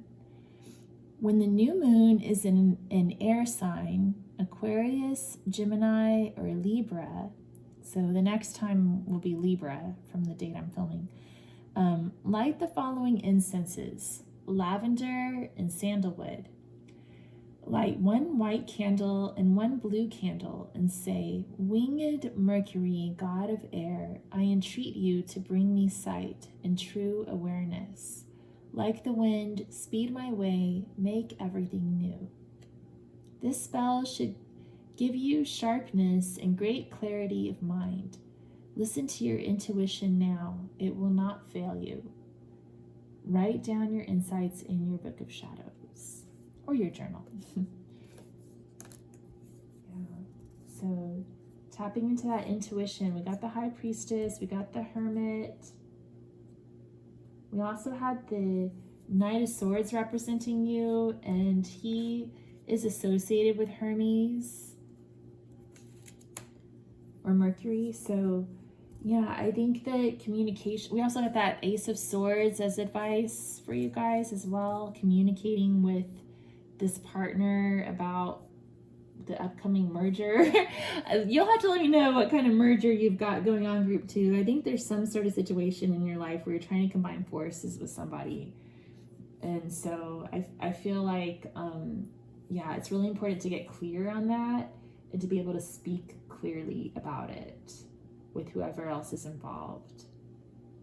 All right. Well, group 2, thank you so much for being here. If you enjoyed this reading, please give it a thumbs up and subscribe to my channel for future content.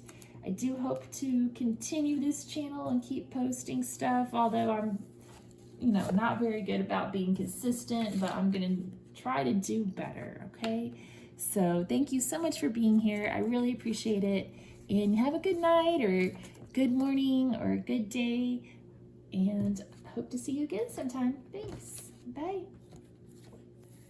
Hi, group 3. Welcome to your reading, and I'm really excited. I just cleansed the space again. It's the next morning today.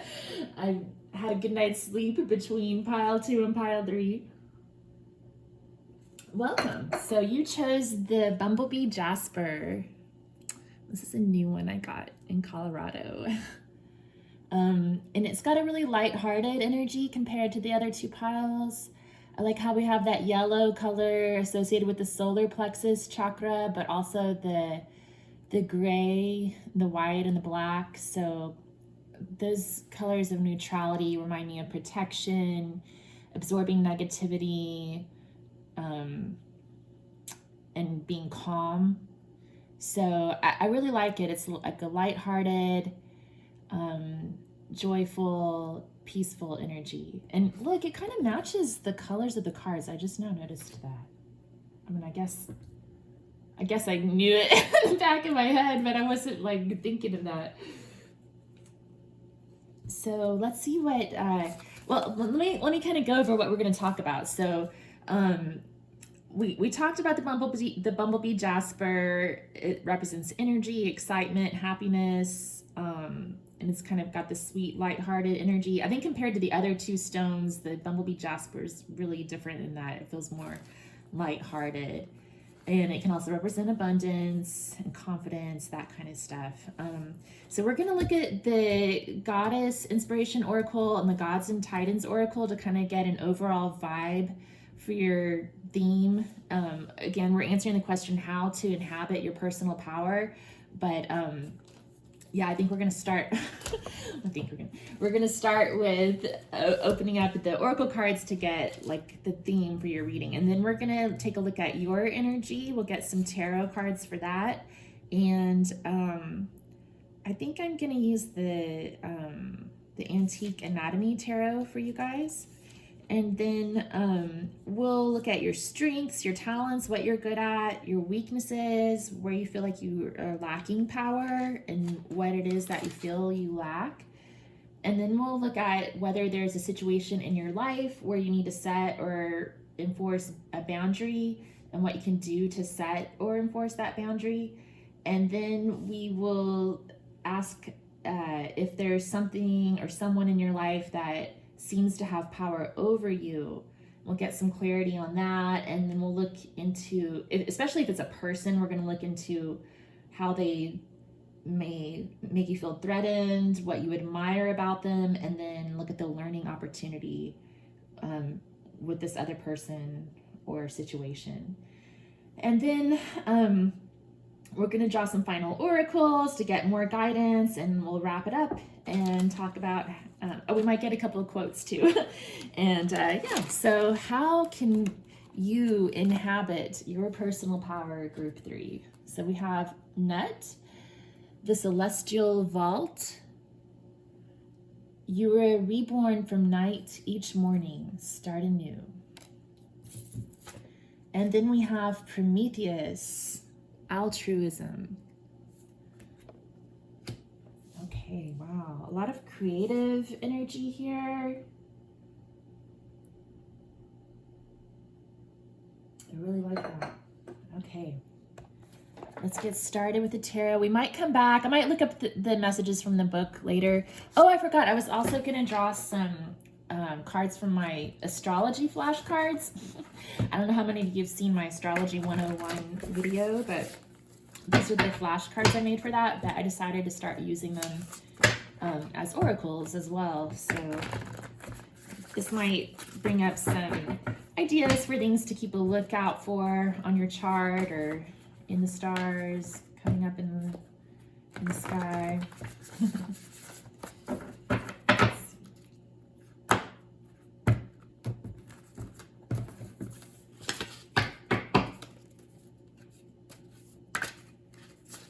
Okay, we have Aquarius, and we have the balsamic moon, or the waning crescent moon.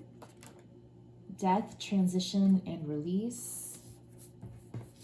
And then Aquarius is a fixed air sign ruled by Saturn and Uranus, and is aloof, analytical, eccentric, free-spirited, unusual, nonconformist, high ideals, and things must be done a certain way by improving the system. Okay. So Aquarius can also be a very inventive sign, and we've got Prometheus here as well. And Prometheus used his talents to help bring fire to mankind. So Aquarius has that energy too of wanting to do what's best for humanity. And that's a very big energy too. She's the sky, reborn from night each morning. She gives birth to the sun each morning. All right, so let's pull out some tarot. I'm gonna use the Antique Anatomy Tarot for you guys.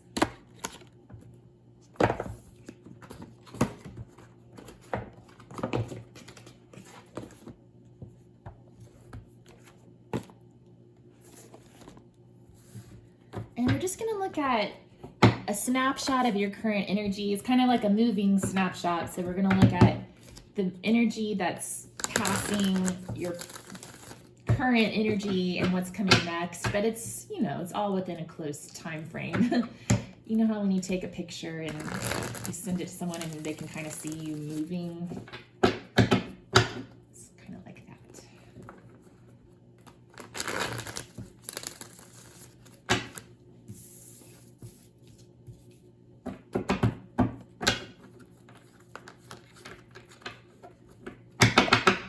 I was just thinking with the astrology cards here too, Pluto is going to be coming into Aquarius pretty soon here, towards the end of the year, and it's going to remain there for 20 years. So you might want to look at where Aquarius is in your chart.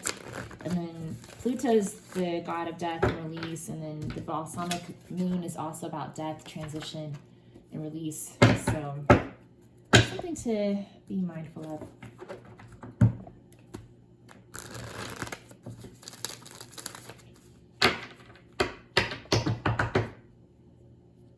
What you want to give birth to next, you know? All right, what's passing?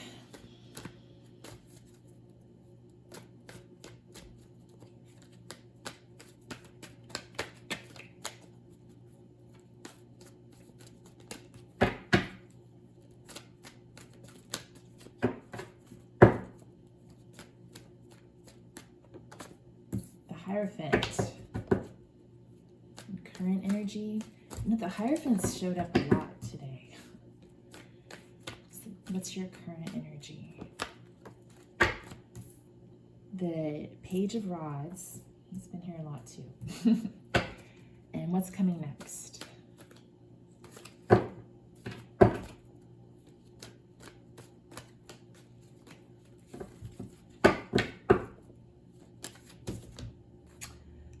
The Six of Coins, and we also had the Star fall out. Okay.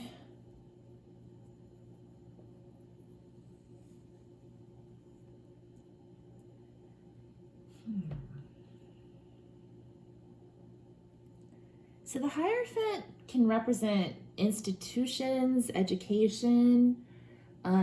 It could represent a commitment, like a marriage or a partnership. And so I feel like maybe you've recently committed to some sort of new path, maybe a path of learning with this page coming out here. Pages are often about learning and education. And the Page of Rods in particular is about pursuing a passionate adventure, something that you could be exploring, a hobby, an interest, a creative pursuit. You know, we've got all this creative energy with Prometheus and Nut showing up in your reading. So I feel like you're on this like spiritual quest. I'm getting a lot of Aries energy here too with the Page of Rods. Like Aries is a fire sign and it's a cardinal sign. So a lot of passion and spiritual exploration, that type of thing. With the Hierophant too, that could be about spiritual pursuits. And then coming up next is the Six of Coins, which is about giving and receiving, bringing things into balance. And we have the Star, which is about wish fulfillment. So Six of Coins can also be about wish fulfillment, like getting what you've asked for. And yeah, the Star is a really lucky card for healing and abundance and wish fulfillment. Okay, that's a nice energy. It's lighthearted, right? Okay, so next we're going to look at your strengths and talents, group 3. So we can figure out how you can inhabit your personal power. What are your strengths? What are you good at? What are your talents? We have, the Devil and the Empress. Okay, so I'm getting a lot of passionate sexual energy from you. Like it could be the energy of virility, fertility, creativity again with the Empress being here.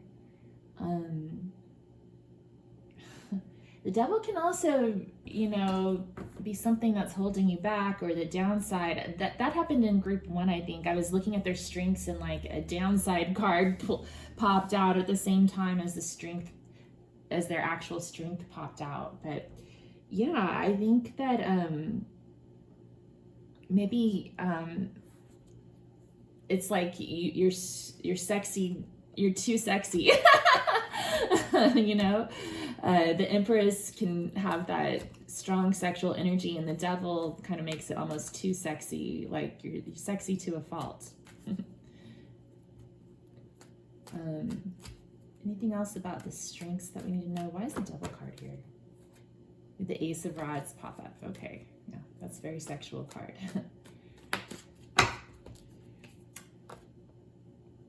Eight of Blades. So it's almost like, yeah, I feel like there's a lot of passionate, creative, sexual energy coming from group 3, but it's like with the Eight of Blades here, it's almost like a prison with the Devil and the Eight of Blades. It's like you can almost get trapped in that, almost like an addiction.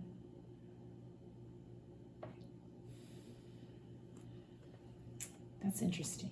I don't know. Take that how it resonates, if it resonates with you. Let me know. Okay, so what about your weaknesses? Where do you feel like you lack power? Wow, the Emperor popped out. So we have the Empress for your strength, the Emperor for your weakness. Why is the Emperor here? Ace of Rods.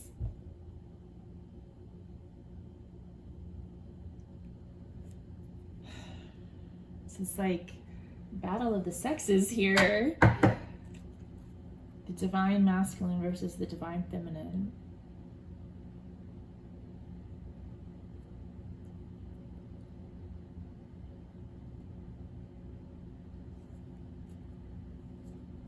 Can we get some more information about this weakness? This could be a person. It could be a boss, or husband, father.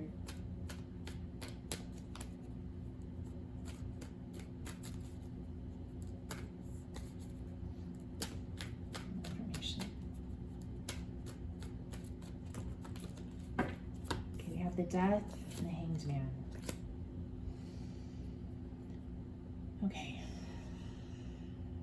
some of you may be dealing with the end of a relationship. So we have the Hierophant, which could represent a marriage, a commitment that you're moving. It did show up in the past, although it's recent. So maybe some of you recently ended a commitment and now you're on a new adventure, new beginning, and seeking wish fulfillment, financial abundance, all the things that you need, wanting everything to come into balance.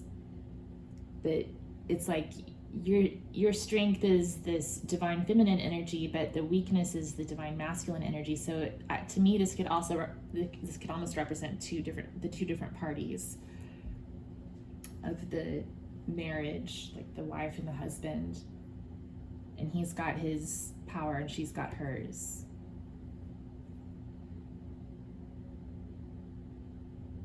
But with the Death and the Hanged Man, it means it could have been an ending, a new beginning, a change, a major change in the relationship. And the Hanged Man is about silence, kind of holding back. There could be someone in your life, group 3, who's got some sort of a hold on you.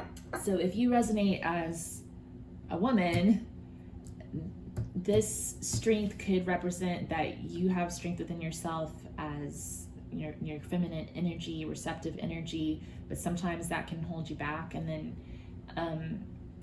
the other person involved has some sort of a power over you, like sexual power, and they can kind of use that power to lure you in and then hold back and take that power, take that attention away.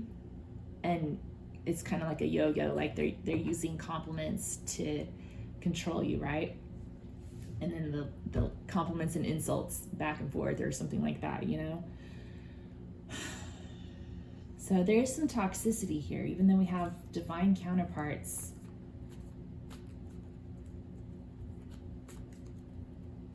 If you resonate as a man, then this could mean your strength is like your virility, your ability to attract like a good mate, basically. But then we have the 8 of Swords here, so it's almost like a feeling of being trapped. The Devil is feeling of being chained, that kind of idea. And then with this being your weakness, it's like your weakness is your sexuality is your weakness. That's how I'm interpreting this. Like, if you resonate as being a man, like your weakness is your sexual attraction and drive, and maybe sometimes it leads you off in different directions, and then it causes you to have to end things, step back, pull back your energy.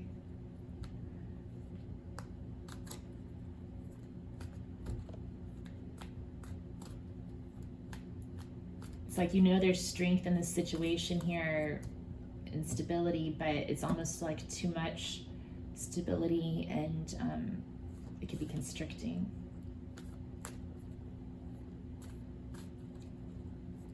But on the other hand, your wild, wanton ways are leading you down to your own path of destruction. That's really mean to say, right? I don't know where that came from. Sorry. Okay, so let me get a little bit of clarity on this weakness. What is it that you think you lack, group 3?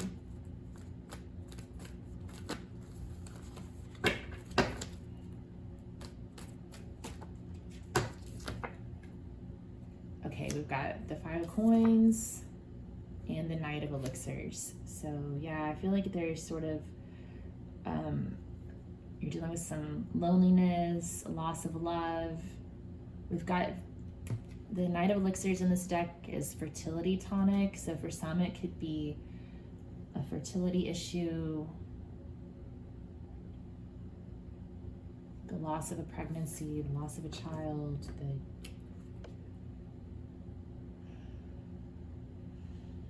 the loss of the ability to conceive a child, that sort of thing. There's like the sense of loneliness and rejection here. 2 of Coins, balance. Maybe there's a lack of balance. What else is it that you feel that you're lacking, group 3? This was supposed to be lighthearted. What happened? Queen of Coins and the 3 of Rods. So it's like you're seeking some future stability, waiting for your ship to come in, wondering what the future holds. There's a lot of chaos, unknowns. All right, let's clear this out, and we're gonna look at, is there a situation in your life where you need to set or enforce a boundary? Let's look at that.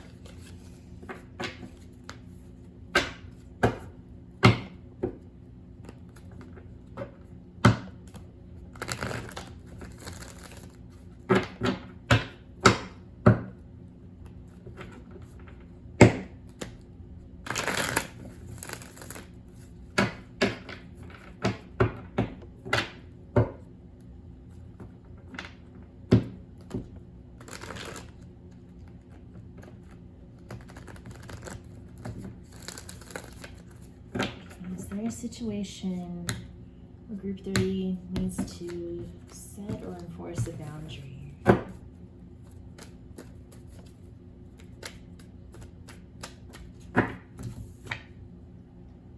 Knight of Rods. Yeah, I mean, that's the energy that's coming through in this pile. I think a lot of you are dealing with some sort of a romantic situation, and I don't know which side of it you're on, the masculine, the feminine, or how it resonates for you, but yeah, I think that there's sort of like a battle between commitment, stability versus casual, quick burning affairs, casual, passionate affairs.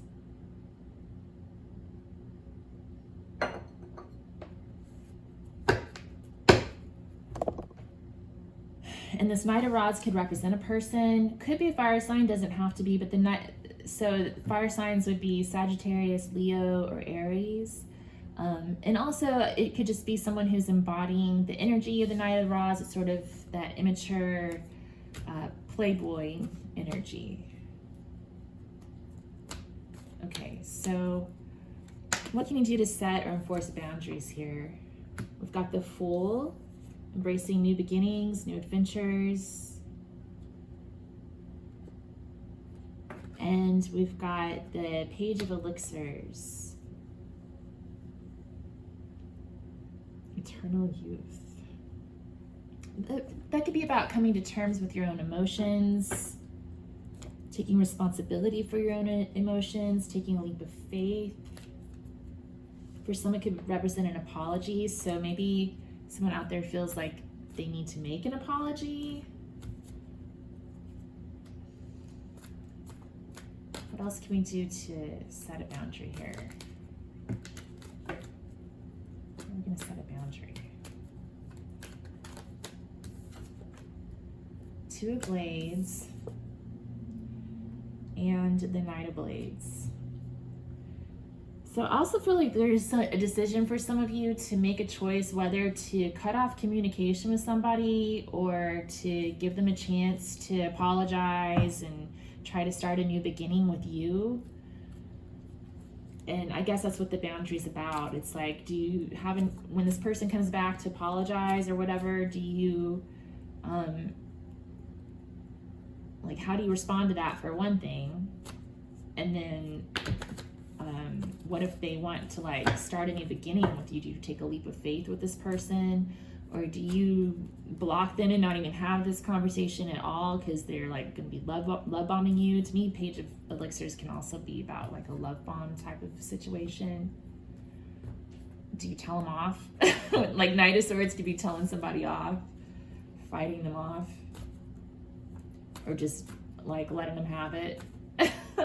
Yeah, so it seems like this is kind of what you're debating about, like how to set a boundary with this Knight of Wands person when he comes back around. 4 of Elixirs and 9 of Blades. Wow, yeah.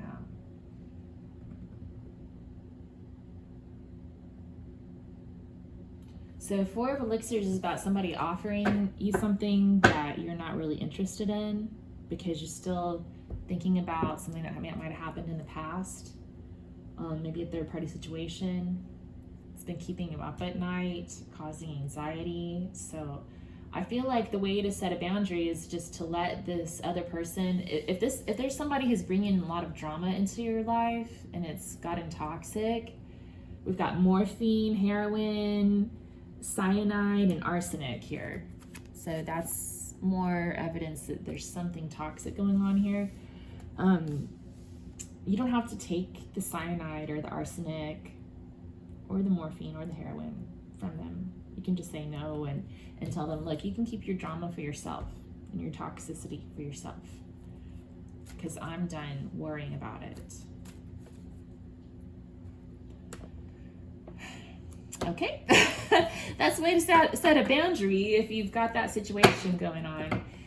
If you are the Knight of Wands, then you're probably the one who needs to set that boundary for yourself.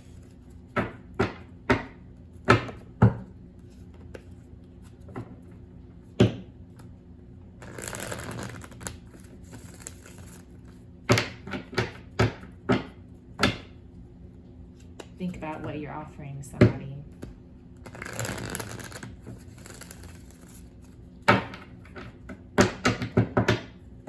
And if it's arsenic, they may not be interested. Okay, let's see.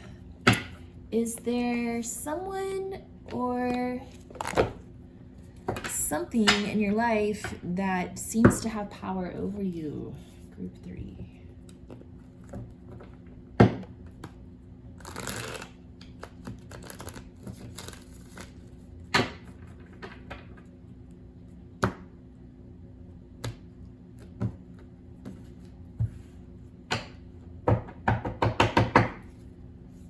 Already picked up on a little bit of that type of energy, but let's just see what comes up. Is there someone or something that has power over you? Group 3.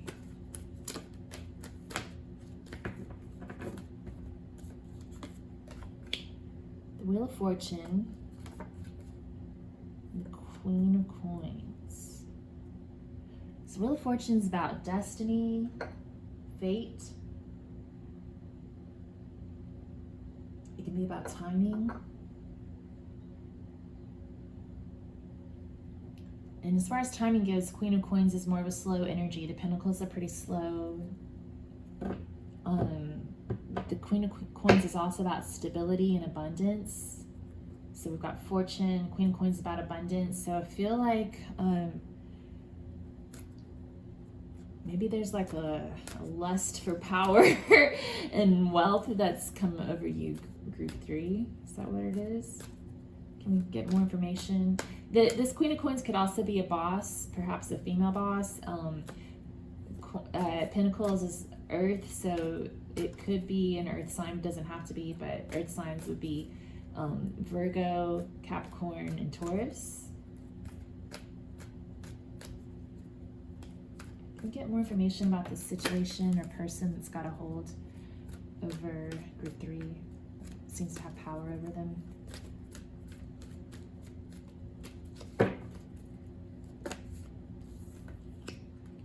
Okay, so we've got 6 of coins, 3 of coins, and 4 of coins. So yeah, it feels like stingy boss energy. That's what I'm getting here. A lot of pentacles coming out. So I feel like this could be some sort of a work connection. Again, it's tied to like financial abundance. Isn't that what we were saying earlier for this group? Someone's holding the purse strings. Or maybe that was another group. No, I think it was here. Maybe. I don't remember, but yeah, it could be some sort of situation like that. No, I think that was one of the other groups. Maybe it was group 2, where we're talking about someone having golden handcuffs. Okay. Yeah, so I feel like with Six of Coins, that's about giving and receiving, but sometimes people are begging for things and they're not getting what they want, and then other people are getting more. It's about haves and have-nots and all the power dynamics involved in giving and receiving. Six of Coins has major solar plexus vibes. It's all about those power dynamics between different parties. And then the Three of Coins is about trying to work together. So that's why I'm thinking, yeah, this could definitely be a work connection or boss, trying to build something together, work as a team. And then Four of Coins is about keeping things close to your chest and kind of holding back a little bit. So you may feel like you're being treated unfairly in some sort of a work situation, financial situation. It could be a home situation too, like with the mother figure. Okay, so why is this Queen of Coins threatening? What's the threat here? Five of Coins. Gosh, wow. All the pentacles are coming out, man. So yeah, there's a financial loss at stake here. What do you admire about this person? The Six of Blades, their ability to be cool, move on, seek calmer attitudes, keep cooler heads prevail. What's a lesson learned here?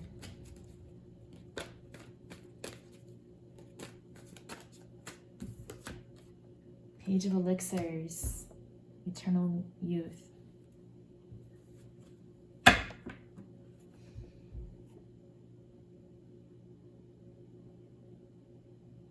Someone here could be sorry for something they've done, perhaps, feeling guilty. Or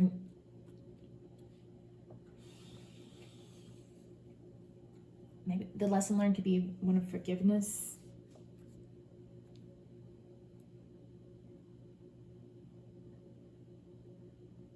Taking responsibility for your own emotions. Not letting your emotions get the best of you, perhaps.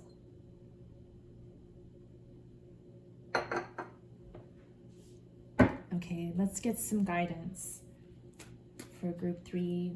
What guidance do you have for group 3 dealing with this threat of the Five of Pentacles, financial loss?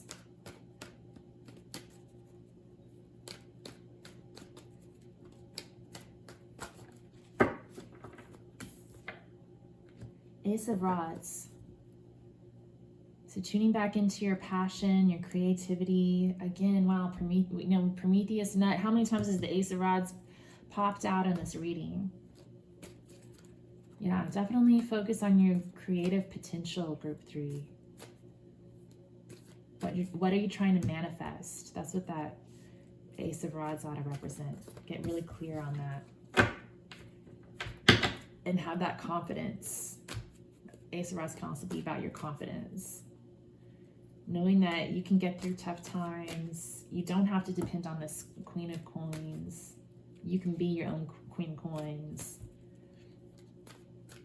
Okay, so the thing that group 3 might possibly secretly admire about this Queen of Coins figure, or the situation that seems to have power over them, is the Six of Blades. That's the ability to move on from rough times, rough waters, to smoother waters. That's the ability to find peace, stability, to remain cool-headed, cooler heads prevail.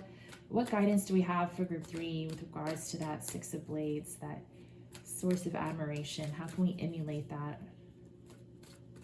in our own lives?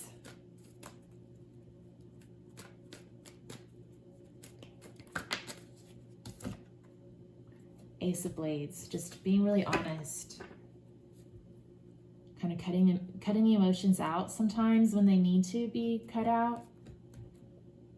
I mean, we should be aware of our emotions. We shouldn't deny them or stuff them away, but also just not allowing the emotions to control our thoughts completely. You know, we can have separate thoughts, separate from our emotions.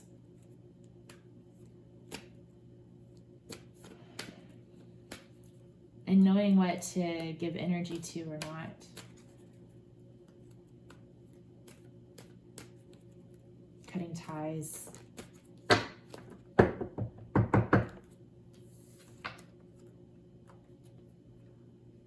We've got the Ace of Coins.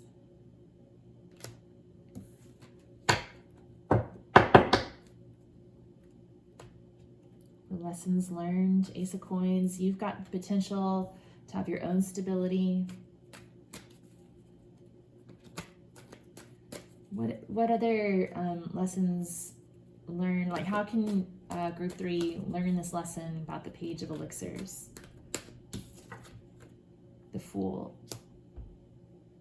Looking at life through a beginner's mind. Always seeing the opportunities in every situation. This is all about keeping an eye out for opportunities, new beginnings. Okay.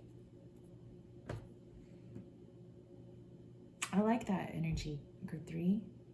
Okay, let's go ahead and let's get some final oracles. So this was, you know, like I said, the Bumblebee Jasper is supposed to be really lighthearted, but we also had that calming white, black, and gray. So it's like sunshine on a cloudy day, right? That's kind of the vibe we're getting with your pile. There may be some storms happening, but you're seeking that peace and stability.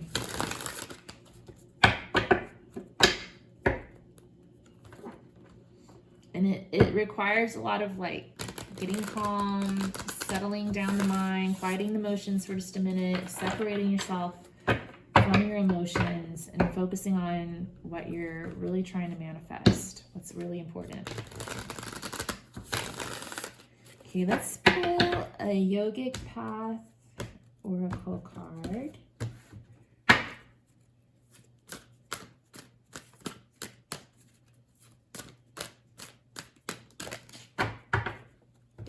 Oh, one of the other groups got this card too. I think it was group 2. Tejas. So this is about using your intelligence for the greater good, I think. What was that about? Let's see. Where did that go? Here, hold on. All right.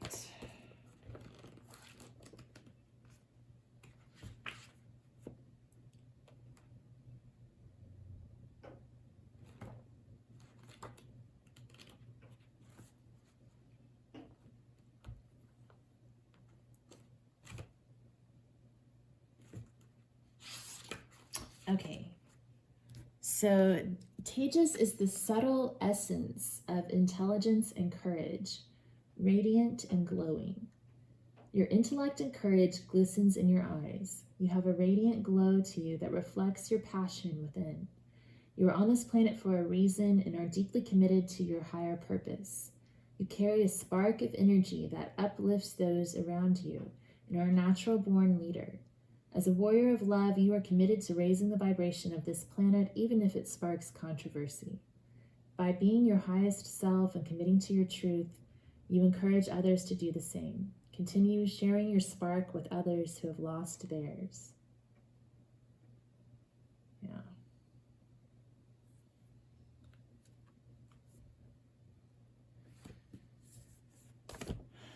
Yeah, so I think there's a lot of focus on finding your spark here. Let me get a green oracle card.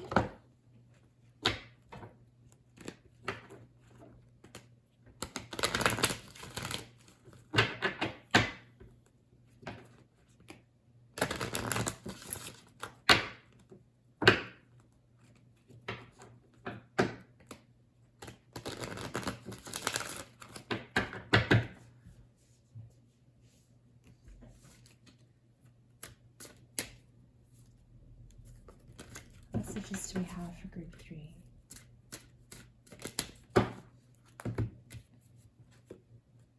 Fall, number 27. So we're coming up onto the fall right now. It's Labor Day weekend as I'm shooting this video. Oh wow, we had this tucked away too, or that was not included in the shuffle. Oh wow, there's a, oh, never mind. So autumn is the season of closure. Things slow down, they begin to fade and let themselves go, looking for the end. Endings, new beginnings. Things have different flavor in autumn. They can be joyful, but to get that joy, you need to accept that is the nature of all things to pass. Without an ending, even the most perfect story doesn't have much meaning. Yeah, death and release coming up again.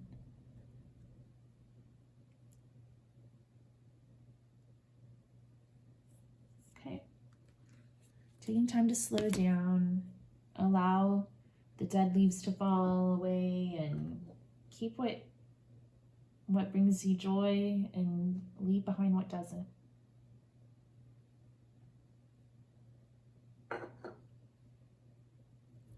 Let's get a practical witch's spell deck card for you guys. Get a spell for you.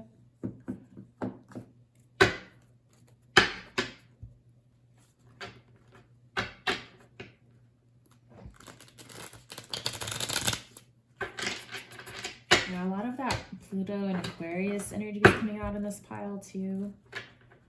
So thinking, if you don't know your rising sign, please look up your rising sign. Figure out where your houses are on your birth chart and figure out which house is in the sign of Aquarius. And there's going to be a lot shifting in your life in that area over the next 20 years, according to the astrology. And Pluto is the god of death, transformation, so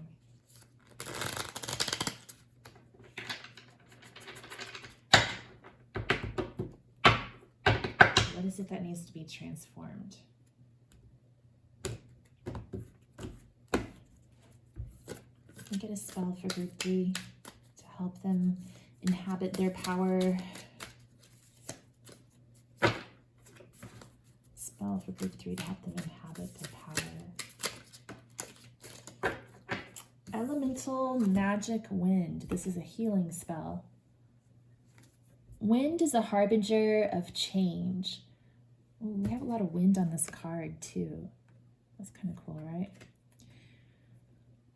The west wind is especially potent for healing, while the south wind is known to bring new beginnings. You can carry this powerful instrument with you wherever you go by capturing the wind in a white cloth bag. While standing facing the wind, say this spell. Brother wind, around us you blow. All that is sad in this life with you, go. After this storm, I stand in the rain. I thank you now for all that I gain. With harm to none, this spell is begun. Tie the bag with a blue ribbon. Whenever you see a situation that could use a change for the better, you could pour forth some of the winds of positive change. Wow, that's really cool. Harnessing the power of the wind to let go of sadness,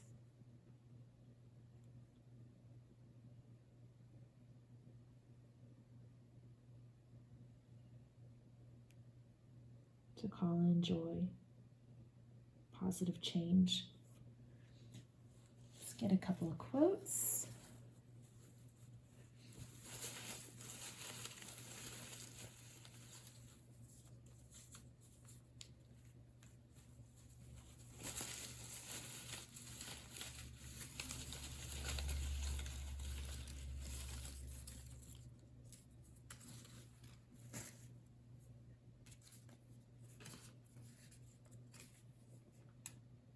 Elizabeth Gilbert.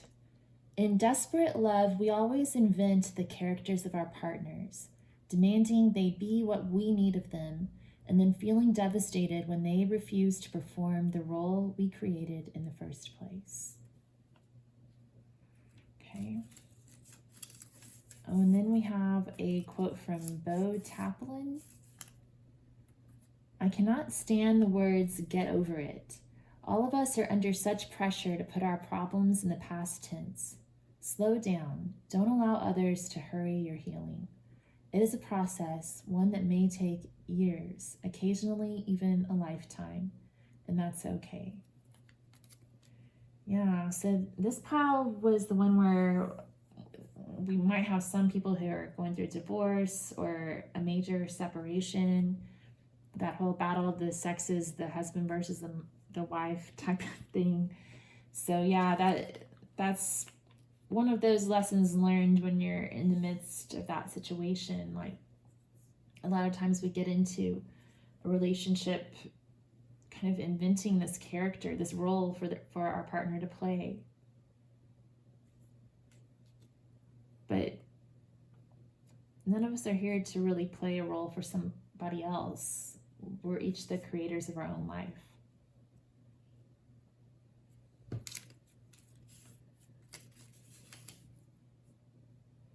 Yeah, and healing takes time. I like that message coming out here too. I feel like there's some people here who are seeking healing and knowing things need to change and just getting frustrated with the timing. But that's okay. We can give ourselves time. And healing is not a linear journey either. You're reborn from night each morning. Start anew. So every day is a new day, right? Okay, I'm going to get a couple of these advice cards from my handwritten advice cards, and then we'll wrap it up.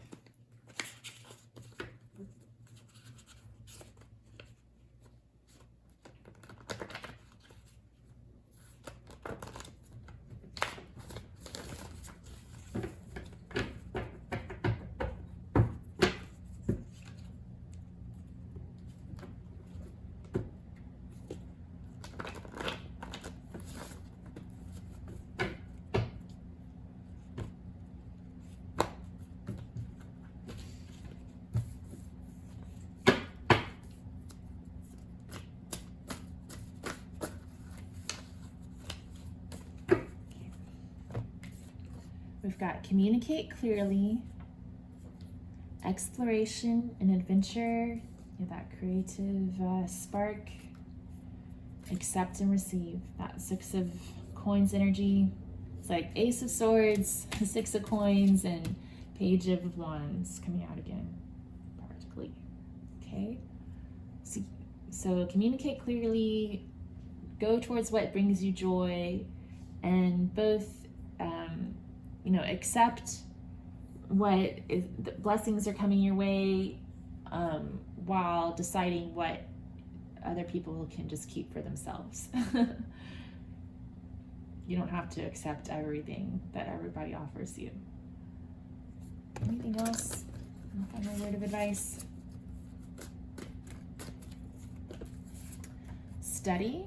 Okay, maybe, like we said in the beginning, some of you may be embarking on a new course of study. So yeah, keep going towards what you're interested in, and then explore your purpose. I love it. Yeah, find what gives life meaning to you and follow that. Be passionate about it, and hopefully it's something that serves the greater good. All right, group 3, thanks for your powerful energy. I hope that this reading was helpful to you. Please let me know in the comments below if you liked the reading. Give it a thumbs up, subscribe to my channel for more content, and have a good afternoon, evening, morning, whatever it is for you, and hope to see you again sometime. Thank you. Bye.